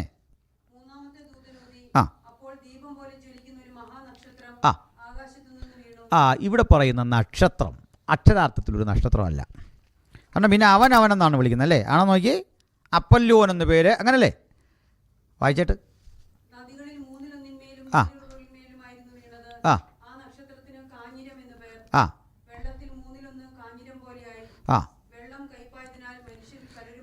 കാഞ്ഞിര നക്ഷത്രം. ഇതിന് തത്തുല്യമായിട്ട് അപ്പുറത്താണ് അബദ്ദോൻ എന്നൊരു പേര് വരുന്നത്. നാശീകരിക്കുന്ന, ടു പെരീഷ് എന്നാണ് അർത്ഥം. ടു പെരീഷ് അത് ഞാൻ പറയാം, അപ്പോൾ മനസ്സിലാവും. അപ്പോൾ ശ്രദ്ധിക്കണം, കാഞ്ഞിര നക്ഷത്ര പതനം. നക്ഷത്രത്തിന് കാഞ്ഞിരമൊന്നും പേരില്ല വാസ്തവത്തിൽ ഇത് നക്ഷത്രമല്ല ഉദ്ദേശിക്കുന്നത്. അക്ഷരാർത്ഥത്തിൽ ഇത് ഈ ദൂതഗണങ്ങളെ നക്ഷത്രം എന്ന് വിളിച്ചിട്ടുണ്ട് ബൈബിളിൽ. അങ്ങനെയല്ലേ? ഉണ്ട്. ആകാശത്ത് നിന്ന് നക്ഷത്രങ്ങൾ പൊരുതി, സ്വഗതികളിൽ അവ സീസറയോട് പൊരുതി. ഒരു വാക്യം കിടക്കുക ന്യായാധിപന്മാരിലല്ലേ? 21 എനിക്ക് തോന്നുന്നു. അപ്പോൾ അവിടെയൊക്കെ കാണുന്നത് നക്ഷത്രങ്ങളിൽ നിന്ന് മനുഷ്യൻ യുദ്ധം ചെയ്തു, പൊരുതി. നക്ഷത്രങ്ങൾ മനുഷ്യന് വേണ്ടി യുദ്ധം ചെയ്തു. ഈ നക്ഷത്രമെന്ന് ദൂതനെ വിളിച്ച ഒത്തിരി ഭാഗമുണ്ട്. മോർണിംഗ് സ്റ്റാർ എന്ന് വിളിക്കുകയാണ്, അല്ലേ? അരുണോദയപുത്രനായ ശുക്ര, ഓ ലൂസിഫർ എന്ന് ഹീബ്രുവിൽ കിടക്കുകയാണ്.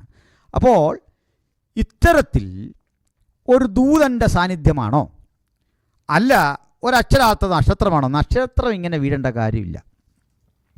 ശരിക്കും ഇത് കണക്ട് ചെയ്ത് അപ്പുറത്ത് വായിക്കണം. 3-ാം കലശം വായിച്ച്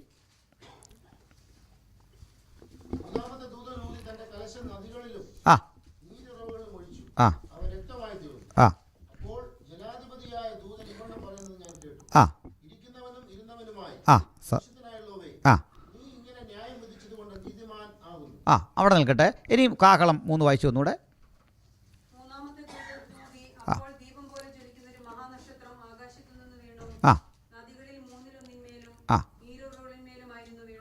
അപ്പോൾ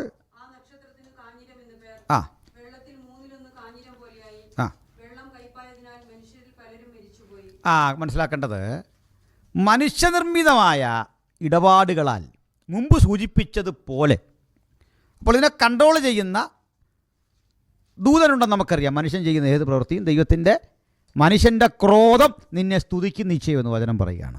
സ്തോത്രം. അപ്പോൾ ഇത്തരത്തിൽ മനുഷ്യനുണ്ടാക്കുന്ന ശാസ്ത്ര ഗവേഷണങ്ങളുടെയും അന്വേഷണങ്ങളുടെയൊക്കെ പരിണിതി ഫലമായിട്ട് വികസനമെന്നൊക്കെ ഞങ്ങൾ സങ്കല്പിച്ചു വച്ചിരിക്കുന്ന ചില കാര്യങ്ങൾ, സാറ്റലൈറ്റ് പോലെയൊക്കെയുള്ള ചില കാര്യങ്ങൾ കൺട്രോൾ ദൈവത്തിൻ്റെയാണ്. ആ കൺട്രോളും വിട്ട് ദൈവം അനുവദിക്കുമ്പോൾ അവ താഴെ വീഴുന്നു, പ്രകൃതിക്ക് നാശം വരുന്നു. കൺട്രോൾ ദൂതൻ്റെയാണ്, അക്ഷരാർത്ഥത്തിലെ നക്ഷത്രമല്ല. മനസ്സിലായല്ലോ? അപ്പോൾ അത് ഭൂമിയിലെ വെള്ളമൊക്കെ കഴിച്ചുപോയി എന്ന് കാണുകയാണ്. അപ്പോൾ വെള്ളത്തിന് വന്ന മാറ്റമാണ്. ദെൻ അടുത്തത്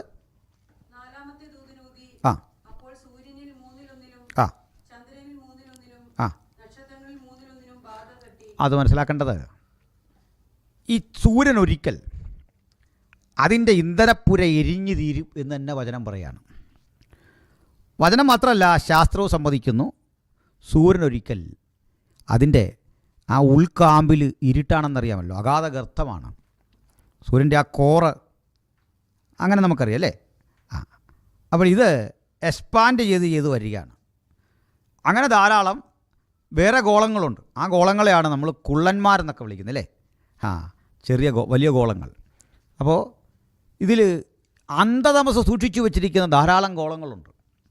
ഭൂമിയുടെ ആയിരക്കണക്കിന് 10,000കണക്കിന് മടങ്ങ് വലിപ്പമുള്ള വലിയ ഗോളങ്ങൾ ഇങ്ങനെ സഞ്ചരിച്ചുകൊണ്ടിരിക്കുക, കത്തിത്തീർന്നാണവ. അപ്പോൾ ഈ ഗോളങ്ങളുടെ അരികിൽ കൂടി തേജോ ഗോളങ്ങൾ പോയാൽ ഇവ തമ്മിൽ അടുത്തു വന്നാൽ ഈ ഇരുട്ടുള്ള ഗോളം ഇവയെ ആകർഷിച്ച് വിഴുങ്ങും, അതും കെട്ടുപോകും. പിടികിട്ടിയോ? ഈ വലിയ ഗോളം ചെന്ന് ഈ കുഴി ചാടി അതിൻ്റെ തേജസ് കൂടെ നഷ്ടപ്പെടും. അതുകൊണ്ട് നമ്മളും ഇങ്ങനെ യാത്ര ചെയ്യുമ്പോൾ സൂക്ഷിച്ചോണം. ഇത്ര ഇരുട്ടുള്ള ഒത്തിരി ഗോളം ഇതുവഴി നടപ്പുണ്ട്. ഉള്ള കൃപ കളഞ്ഞ് അങ്ങോട്ട് കൂടരുത്. കാരണം എന്താ? ആ കുഴിയിൽ അവൻ നമ്മളെ ചാടിക്കും അല്ലേ? വക്രഗതിയുള്ള നക്ഷത്രങ്ങളെന്ന് യൂദായുടെ ലേഖനത്തിൽ വാക്യം കിടപ്പുണ്ട് അല്ലേ? വക്രഗതി എന്ന് പറഞ്ഞാൽ സഞ്ചരിക്കേണ്ട ഒരു ഓർബിറ്റലുണ്ട്, അത് വിട്ട് സഞ്ചരിക്കുക, പോകേണ്ട ഒരു പാതയുണ്ട്. അത് വിട്ട് പോകുന്നിടത്തൂടെ പോകുന്ന വഴിക്ക് ജ്വലിച്ച് നിൽക്കുന്ന നക്ഷത്രത്തെ കണ്ടാൽ അത് വിഴുങ്ങും. ഞാനതുകൊണ്ട് പറയാറുള്ളത്, ഈ പോസിറ്റീവായി ചിന്തിക്കാത്ത ആളുകളുടെ കൂടെ നമ്മളും തകർന്നു പോകും. ചിലരൊക്കെ കർത്താവിൻ്റെ കാര്യമൊക്കെയാണ് പറയുന്നെങ്കിലും ഒരു പ്രത്യാശയില്ല, ഒരു ചൈതന്യമില്ല. അപ്പോൾ നമുക്കൊരു സംശയം, ഇവർ ഈ സേവിച്ച കർത്താവ് ആരാന്ന കാര്യത്തിലായി സംശയം. ഒരു കഴിവുമില്ലാത്തൊരാളെ സേവിച്ച പോലെ നമുക്ക് തോന്നും അല്ലേ? അപ്പോൾ ഇതുപോലെ ഒരു നക്ഷത്രത്തെ കണ്ടു, അതിൻ്റെ പ്രത്യേകത കണ്ട്, ഇവിടെ കണ്ടു സൂര്യൻ അത് എക്സ്പാൻഡ് ചെയ്ത് വരുന്നു, അതിലെ ഇരുട്ട് അത് 3-1 വർദ്ധിക്കുന്നു. ഈ കാഴ്ച കണ്ടത്. അപ്പോൾ സൂര്യനിൽ ഇത്തരം പ്രശ്നമുണ്ടാകുന്നു. സൂര്യനിൽ പ്രശ്നം ഉണ്ടാകുന്നത് കൊണ്ട് ചന്ദ്രനുണ്ടാകുന്ന അത്ഭുതമില്ല. കാരണം ചന്ദ്രൻ സ്വയം പ്രകാശിക്കുന്ന ഗോളമല്ല, ഇല്ല റിഫ്ലക്ഷനാണെന്നറിയാമല്ലോ. ശരി, അടുത്ത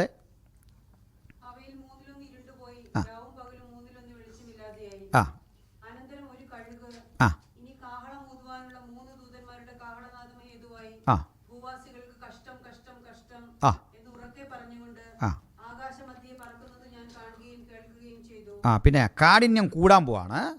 അപ്പോൾ എന്ത് പറ്റി? വായിച്ചോളൂ. ഇത് പുതിയൊരു സംഗതിയാണ്. ഇത് പഠിക്കാനുണ്ട്. അഗാധ കൂപം, ഓട്ടംലെസ് പിറ്റ്. ഗ്രീക്കിൽ പറയുന്നു ആബീസ്, ABYSS. ആബീസ്, അഗാധ കൂപം തുറന്നു, ഓട്ടംലെസ് പിറ്റ്. ഇവിടെ മുതൽ ഒരല്പം വ്യത്യസ്തമല്ല, ഒരല്പം കൂടെ ശ്രദ്ധ തരണം. സമയം എന്തായി? 7:15. എങ്കിലും നമുക്കൊന്ന് ഗ്രഹിച്ച് ഒരാമുഖം കുറിച്ച് പോവാം. 15 മിനിറ്റുണ്ട്. ഈ ഭൂമിക്ക് ഈ നരകം സ്വർഗം എന്നൊക്കെ പറയുന്ന ആ ചിന്തയിലേക്കൊന്ന് പോവാണ്. ഇത് ഗ്രഹിക്കാൻ ആദ്യം വേണ്ടത് ധനവാന്റെയും ലാസറിൻ്റെയും വിശദീകരണമാണ്. ചിലത് കഥയാന്ന് പറയാറുണ്ട്. കഥയല്ല. കാരണം യേശു സകല ഉപമകളിലും ഉപമയിൽ വരുന്ന ആളിൻ്റെ പേര് പറയാറില്ല. സ്വർഗരാജ്യം മണവാളിനെ എതിരേൽക്കാൻ വിളക്കെടുത്തുകൊണ്ട് പുറപ്പെട്ട 10 കന്യകമാരോട് സദൃശ്യം. മണവാളിൻ്റെ പേര് പറഞ്ഞോ തമ്പിക്കുഞ്ഞെന്ന്? ഇല്ല, ആളുടെ പേര് പറഞ്ഞില്ല. പക്ഷെ ഇവിടെ പേര് പറഞ്ഞു. എന്താ പേര്? ലാസർ. ധനവാൻ്റെ പേര് പറഞ്ഞില്ല. അംബാനിയാണോ എന്നൊന്നും നമുക്കറിയത്തില്ല. അപ്പോൾ നമുക്ക് അകപ്പാടറിയാവുന്ന ലാസറിൻ്റെ പേരാണ്. അപ്പോൾ ആ മനുഷ്യൻ്റെ പേര് കറക്റ്റ് പറയുക. അപ്പോൾ അവിടെ എന്തൊക്കെ ഉണ്ടെന്ന് നോക്കിയേ. ആ സംഭവത്തിൽ ലാസർ പറയുക, എനിക്കും നിനക്ക് ഇടയിൽ ഒരു പിളർപ്പുണ്ട്, ഒരു പിളർപ്പ്. ഈ ലാസർ പോയത് സ്വർഗത്തിലല്ല, ധനവാൻ പോയത് നരകത്തിലും അല്ല. ആ സ്ഥലത്തിൻ്റെ പേര് കിടപ്പുണ്ട് യാതനാസ്ഥലം. അദ്ദേഹം പോയ സ്ഥലത്തിൻ്റെ പേരുണ്ട് പറുദീസ. അങ്ങനല്ലേ? അപ്പോൾ ഈ പറുദീസ എന്നതൊരു പേർഷ്യൻ വേർഡാണ്, പാരഡൈസ്. അപ്പോൾ ഇതിൻ്റെ അർത്ഥം വെളിച്ചം വസിക്കുന്ന ഇടം എന്ന് മാത്രമാണ്. ഈ പറുദീസയ്ക്കും യാതന സ്ഥലത്തിനും ഇടയ്ക്കുള്ള സ്ഥലമാണ് പിളർപ്പ്. അഗാധ ഊപ ഈ പറഞ്ഞു വരുന്നത്. പിടികിട്ടിയോ അവിടെ? ഇല്ല, നിങ്ങൾ ശ്രദ്ധിക്കുന്നില്ല. 3 ലെയറുകളാണ് ഞാൻ കാണിച്ചെന്ന്. 3 ലെയറുകൾ. ഒന്ന് പറുദീസ, അപ്പുറത്ത് യാതനാസ്ഥലം, ഇടയ്ക്കെന്താ? പിളർപ്പ്. അപ്പോൾ ഇന്നിത് മൂന്നിൽ ഒരെണ്ണത്തിൻ്റെ ഫംഗ്ഷനേ നടക്കുന്നുള്ളൂ. കാരണം അന്ന് മരിക്കുന്ന നീതിമാന്മാരുടെ ആത്മാക്കളെ കൊണ്ടുചെല്ലുന്ന സ്ഥലമാണ് പാതാള പറുദീസ. അതിനൊക്കെ തരാം ഞാൻ. അന്ന് മരിക്കുന്ന അനീതി ചെയ്യുന്ന പാപികളെ കൊണ്ടിടുന്ന സ്ഥലമാണ് യാതന സ്ഥലം. ഞാൻ അതിന് പറയുന്നൊരു മാനുഷ്യ ഉദാഹരണം പറയാം. തടവിന്നുകൊണ്ട് ഗാന്ധിജിയൊക്കെ തടവിലിട്ടിട്ടുണ്ട്. ഗാന്ധിജിയെ തടവിലിട്ടത് ആഘഖാൻ പാലസിലാണ്. എല്ലാ സൗകര്യമുള്ളിടത്ത. കാരണം അദ്ദേഹം തീവ്രവാദിയല്ല, രാഷ്ട്രീയ തടവാ. സൗകര്യങ്ങളൊക്കെ കൊടുത്തു. കാരണം ഇപ്പോൾ തടവിലിട്ടേ പറ്റൂ, നിയമമാണ്, പീഡനമൊന്നുമില്ല. അതുപോലെയല്ല ക്രിമിനലിനെ പിടിച്ചാലിടുന്നത് മറ്റൊരിടത്ത്. ന്യായവിധി വരെ ഇവരിവിടെ കിടക്കണം. പക്ഷെ നമുക്കിന്ന് ഇങ്ങനെ കിടക്കേണ്ടാത്തതിൻ്റെ കാരണം എന്താ? നമ്മൾ മരിച്ചാൽ പാതാള പറുദീസയിൽ പോവില്ല. കാരണം ഈ പാതാള പറുദീസയിലേക്ക് ഒരുവനൊരിക്കൽ ചെന്നു. ആരാ? നമ്മുടെ കർത്താവ്. ഏതന്യ മനോഹാരിത നശിപ്പിച്ചിട്ട് മനുഷ്യൻ പുറത്ത് ആക്കി ദൈവം മനുഷ്യനെ. ഏതന്യ മനോഹാരിതയും അവിടുത്തെ അച്ചടക്കവുമൊക്കെ നശിപ്പിച്ച മനുഷ്യനെ പുറത്താക്കിയിട്ട് ഈ പറുദീസയ്ക്ക് ഒരു കാവൽ വെച്ചു. 2 കാവലാണ് വെച്ച്. ഒന്ന് കറങ്ങുന്ന വാള് വേറെ, കെരൂബ് വേറെ. കെരൂബിനെ അതിന് കാവൽ നിർത്തിയിരിക്കുക, ഈ കറങ്ങുന്ന വാളിന്. ഇങ്ങോട്ട് കടക്കല്ലെന്ന് പറഞ്ഞ് വിട്ട് ആദം പുറത്തുപോയി.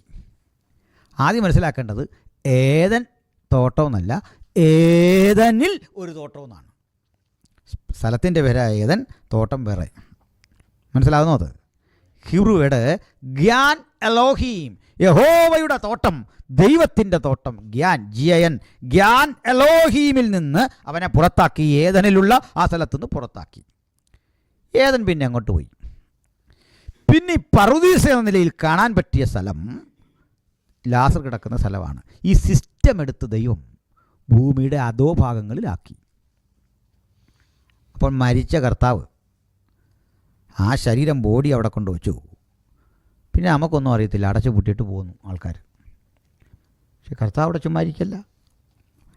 His body is in grave, but in spirit he entered into Sheol. Sheol അർത്ഥം പാതാളം. അവൻ ശരീരം അവിടെയുണ്ട്, ആത്മാവിൽ അവൻ ഭൂമിയുടെ അധോഭാഗങ്ങളിലേക്ക് ഇറങ്ങിയെന്ന്. ശരിക്കും ആത്മാവെന്നല്ല ശരിക്കും പ്രയോഗം, ദേഹിയിൽ അവൻ അങ്ങോട്ട് ഇറങ്ങിയെന്നും പറയാം, ആത്മാവിലെന്നും പറയാം. അത് ഇൻ്റർ കണക്റ്റഡാണ്. അപ്പോൾ ശരീരം അവിടെയുണ്ട്, ആത്മാവിലിറങ്ങി അവിടെ ചെല്ലുമ്പോൾ അനേക വർഷങ്ങളായി അടയപ്പെട്ട് കിടന്ന പാതാള പറുദീസ അതിന് മുന്നമേ തുറന്നു. വഴി സുഗമമായി. എന്താ കാര്യം എന്നറിയണ്ടേ? അവിടെ കറങ്ങുന്ന വാളേ ഉണരുക, ഇടയനെ വെട്ടുക. അങ്ങനെ സക്കറിയ പ്രവചിക്കുന്നത്. മനുഷ്യരാശിയുടെ പാപത്തിൻ്റെ പരിഹാരത്തിനായി ദൈവനായ വിധിയുടെ വാള് യേശുവിൽ പതിച്ചപ്പോൾ, പിതാവേ നീ എന്നെ കൈവിട്ടതെന്ന് യേശു കരയുന്നു. ഒടുവിൽ അതേ കർത്താവ് തീരുമ്പോൾ പറയുക, എൻ്റെ ആത്മാവിനെ നിൻ്റെ കൈകളിൽ ഏൽപ്പിക്കുന്നു. വിട്ട കയ്യിലേക്ക് ആത്മാവിനെ ഏൽപ്പിക്കുന്നു. രണ്ടും പിതാവാ ചെയ്യുന്നത്. ഒടുവിൽ ആത്മാവിൽ ഇറങ്ങി ചെല്ലുമ്പോൾ അവിടെ കിടക്കേണ്ട ആളുകളെല്ലാം കിടപ്പുണ്ട്. ആർക്കും തുറക്കാനാവാത്ത ഈ കവാടം തുറന്നവനെ കണ്ട് അവരത്ഭുതം കൂറി നിൽക്കുകയാണ്. കാരണം അവിടെ നീതിമാന്മാർ വിശ്രമിക്കുകയാണ്.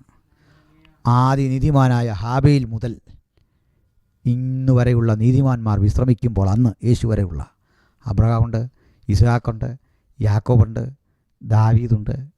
അവരെല്ലാം അവനെ നമിക്കുമ്പോൾ അവൻ ബദ്ധന്മാരെ പിടിച്ചു. ഇവരെല്ലാം പിടിച്ചുകൊണ്ട് ഉയരത്തിലേക്ക് കരേറി മനുഷ്യർക്ക് ദാനങ്ങളെ കൊടുത്തു. വീണ്ടും എഫേസ്യരെഴുതി പറയുക, അതുകൊണ്ട് അവൻ കയറി എന്നതിനാൽ ഇറങ്ങിയെന്നും വരുന്നില്ലയോ. ഇവരെ കൊണ്ടുയർത്തെഴുന്നേറ്റ കർത്താവ് വരും വരവിൽ മറിയോടിച്ചെന്ന് അവൻ്റെ പാദാന്തിയെ വീഴാൻ തുടങ്ങി, കെട്ടിപ്പിടിക്കാൻ തുടങ്ങുമ്പോൾ ഒരു കാര്യം പറഞ്ഞു, എന്നെ തുടരുത്. കാരണം പറഞ്ഞു, ഞാൻ ഒരു ജോലി അക്കംപ്ലിഷ് ചെയ്യാനുണ്ട്. എന്നെ ഏൽപ്പിച്ച ജോലി പിതാവിൻ്റെ അരികിൽ നിവർത്തിച്ചിട്ട് ഇവിടെ വരും. ഇതേ കർത്താവ് ആ ജോലി കഴിഞ്ഞോട്ട് വന്നിട്ട് നമ്മുടെ തോമാച്ചനെ കണ്ടിട്ട് പറഞ്ഞു, എന്നെ തൊട്ട് നോക്കിയ കുഞ്ഞെ. മനസ്സിലായ വ്യത്യാസം?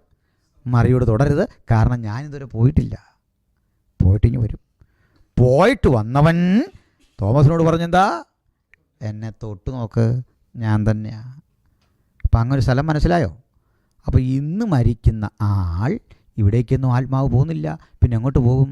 ക്രിസ്തുവിൽ മറഞ്ഞിരിക്കുന്നു, അവനിലുണ്ട്. ഇപ്പോൾ അത് പിടികിട്ടി എങ്ങനെയാണെന്ന് മനസ്സിലായോ? അവിടെ പറയാം, ഇതുവരെ മരിച്ചുപോയ ആളുകളെല്ലാം ഇങ്ങനെ മുഷിഞ്ഞ് ബോറടിച്ചിരിക്കുകയല്ല ക്രിസ്തുവിൽ. ഞാനതൊരു അനുഭവത്തിൽ നിന്ന് പറയാം. നിങ്ങൾ ഈ നൈറ്റ് ഡ്യൂട്ടിയൊക്കെ കഴിഞ്ഞ് വരുന്ന ആളുകൾ കഠിനാധ്വാനം കഴിഞ്ഞ് ഉറങ്ങുമ്പോൾ സമയവും കാലം ഒന്നും പോകുന്ന അറിയാതെ ഉറങ്ങില്ലേ, ആ ഉറക്കത്തിൻ്റെ തീവ്രതയിൽ എങ്കിലും എവിടെയോ ഒരു പരിസര ബോധമുണ്ട്, ഇല്ലേ? ഇല്ലേ? ഉണ്ട്. ഇന്ന് ഞാൻ അങ്ങനെയാണ്, എൻ്റെ സങ്കല്പം അത്. 2000 ആണ്ടപ്പുറത്ത് മരിച്ചുപോയവനും ക്രിസ്തുവിൽ ഇങ്ങനെ കഴിയുക. എന്നാൽ കാഹളം കേൾക്കുമ്പോൾ അവൻ ഉയർക്കുകയും നമ്മൾ രൂപാന്തരപ്പെടുകയും ചെയ്യുമ്പോൾ നിങ്ങൾ നൈറ്റ് ഡ്യൂട്ടി കഴിഞ്ഞ് ഉറക്കം ഉണർന്ന പോലെ അവന് തോന്നുള്ളൂ 1000 സംവത്സരം നിൻ്റെ ദൃഷ്ടിയിൽ ഇന്നലെ കഴിഞ്ഞ ഒരു ദിവസം പോലെ ഇരിക്കുന്നു. അല്ല, അവർ മുഷിഞ്ഞൊന്നും ഇരിക്കുകയല്ല. പിടികിട്ടിയോ? ശരീരം വിട്ട ആത്മാക്കൾ അത്ര സുരക്ഷിതരായിട്ട് ക്രിസ്തുവിലിരുന്നെങ്കിൽ ഇത്രേ ഉള്ളൂ, അവരങ്ങ് ഉയർക്കും, നമ്മൾ രൂപാന്തരപ്പെടും. ജീവനോടെ ശേഷിക്കുന്ന നമ്മൾ രൂപാന്തരപ്പെടും. അവരൊരുമിച്ചാണ് പോകുന്നത്. പിതാവിൻ്റെ അരികിൽ ഇവരെ അങ്ങോട്ട് ഏൽപ്പിച്ചപ്പോൾ ഇപ്പോൾ ഓപ്പറേറ്റ് ചെയ്യുന്ന ഒറ്റ സ്ഥാപനം യാതനാസ്ഥലമാണ്. കാരണം പാവിക്കൊരു ന്യായവിധി വെച്ചിരിക്കുകയാണ്. ഇതാണ് നമ്മുടെ ഗദരേശത്തെ പുള്ളിക്കാരൻ പറയുകയാണ്, ഞങ്ങളെ സമയത്തിന് മുമ്പ് ദണ്ഡിപ്പിക്കരുത്. എങ്ങോട്ട് അയക്കരുതെന്നാണ് പറഞ്ഞേ? കണ്ടോ, ഈ സ്ഥലത്തോട്ട് ഇപ്പോൾ വിടരുതെന്ന്. അവർക്കറിയാം ഒരു ദിവസം ഒരു പണി കിട്ടും, അതുകൊണ്ട് സമയത്തിന് മുമ്പേ ദണ്ഡിപ്പിക്കരുത്. അവയെന്ന് എങ്ങോട്ട് കയറി? പന്നികളുടെ മീതെ. ആ പന്നികൾ കടും തൂക്കമായിട്ട് എടുത്ത് ചാടി. ഇസ്രയേലിൽ പോയിട്ടുള്ളവർക്കൊരു കാര്യം അറിയാം, ഇപ്പോഴും ഈ ജാതികളുടെ ഗലീലിയ എന്ന് പറഞ്ഞ സ്ഥലത്തൂടെ പോകുമ്പോൾ അതുപോലെ പന്നികൾ നടപ്പുണ്ടവിടെ. പന്നി എന്ന് പറഞ്ഞാൽ നിസാര പന്നിയല്ല, പടുകൂറ്റൻ പന്നി. ഭക്ഷിക്കാനൊന്നും നോക്കിയല്ല, അത് നിയമവിരുദ്ധമാണ് പന്നിയെ ഭക്ഷിക്കുന്നത്. പക്ഷെ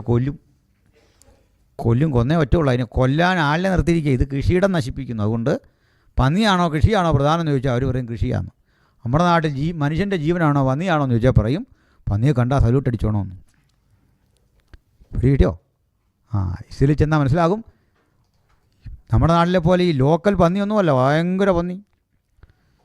ഇപ്പോൾ എനിക്ക് ഒരു കാര്യം മനസ്സിലായി, ഈ പന്നികൾ എന്ന് പറഞ്ഞാൽ ഒരു പക്ഷേ പണ്ട് ആ കടുന്തൂക്ക് ചാടിയ പന്നിയില്ലേ, അതിൻ്റെയൊക്കെ കൊച്ചു പന്നിയായിരിക്കും. ന്യൂ ജനറേഷനിൽ പെട്ട പന്നിക്കുണ്ടല്ലോ അങ്ങനെയൊക്കെ അല്ലേ. ഒരു പുതുതലമുറയിൽപ്പെട്ട ഓട്ടെ. അപ്പോൾ ഇങ്ങനെയുള്ള ഈ ജീവികൾ അവിടെ പോയി ഞങ്ങളെ പാതാളത്തിലേക്ക് വിടരുതെന്ന് അങ്ങനെ എഴുതിയിരിക്കുന്നത്. എനിവേ, അപ്പോൾ പാതാളമുണ്ട് അവയ്ക്ക്. ഈ പാതാളം എന്ന പദത്തിന് 2-3 രീതിയിൽ ഇത് പരിഭാഷപ്പെടുത്തുന്നുണ്ട്. ഗ്രേവ് അഥവാ ശവക്കുഴിയുന്നുണ്ട്, ഒറിജിനൽ പാതാളമുണ്ട്. ഓക്കെ, പാതാളം ഷിയോൾ. ഇതിലാണ് ഇന്ന് രക്ഷാനുഭവമില്ലാത്തവനെ, ക്രിസ്തുവിലല്ലാത്തവനെ കൊണ്ടിടുന്നത്. അവിടെ യാതനയുള്ളത് സ്ഥലത്തിൻ്റെ പ്രത്യേകത കൊണ്ടാണ്. കാരണം ശിക്ഷാവിധി അവന് വന്നു കഴിഞ്ഞു. ഓക്കെ, അവനവിടെ കിടക്കും, മറ്റൊരു ക്രിസ്തുവിലാണ്. ഇപ്പോൾ ഇത് രണ്ടുമല്ലാത്തൊരു സ്ഥലമുണ്ട്, അഗാധ കൂപം. അത് തുറന്നെന്നാണ് ഇപ്പോൾ വായിച്ചത്. പിടികിട്ടിയോ? മനസ്സിലായത്? രണ്ടുമല്ലാത്തൊരു സ്ഥലം. അവിടെ ചില എണ്ണത്തെ പൂട്ടിയിട്ടിരിക്കുകയാണ്. അത് ലൂസിഫറും കൂട്ടരും ഒന്നല്ല, പാപം ചെയ്ത ദൂതന്മാരെ മഹാദിവസത്തിൻ്റെ ന്യായവിധിക്കായി എന്നേക്കുമുള്ള ചങ്ങലയിൽ അന്ധകാരത്തിന് കീഴിൽ സൂക്ഷിച്ചിരിക്കുന്നു. ഇത് ലൂസിഫറാണോ? ലൂസിഫർ ആണെങ്കിൽ പിന്നെ നമ്മൾ ഈ ഭൂതത്തെയൊക്കെ ശാസിക്കേണ്ട കാര്യമുണ്ട്. അവനെ പൂട്ടിയിട്ടേക്കല്ലേ. ഇത് വേറെയാ കക്ഷി. അതൊക്കെ അറിയാൻ നമുക്ക് നാളെ കൂടാം. സന്തോഷമല്ലേ?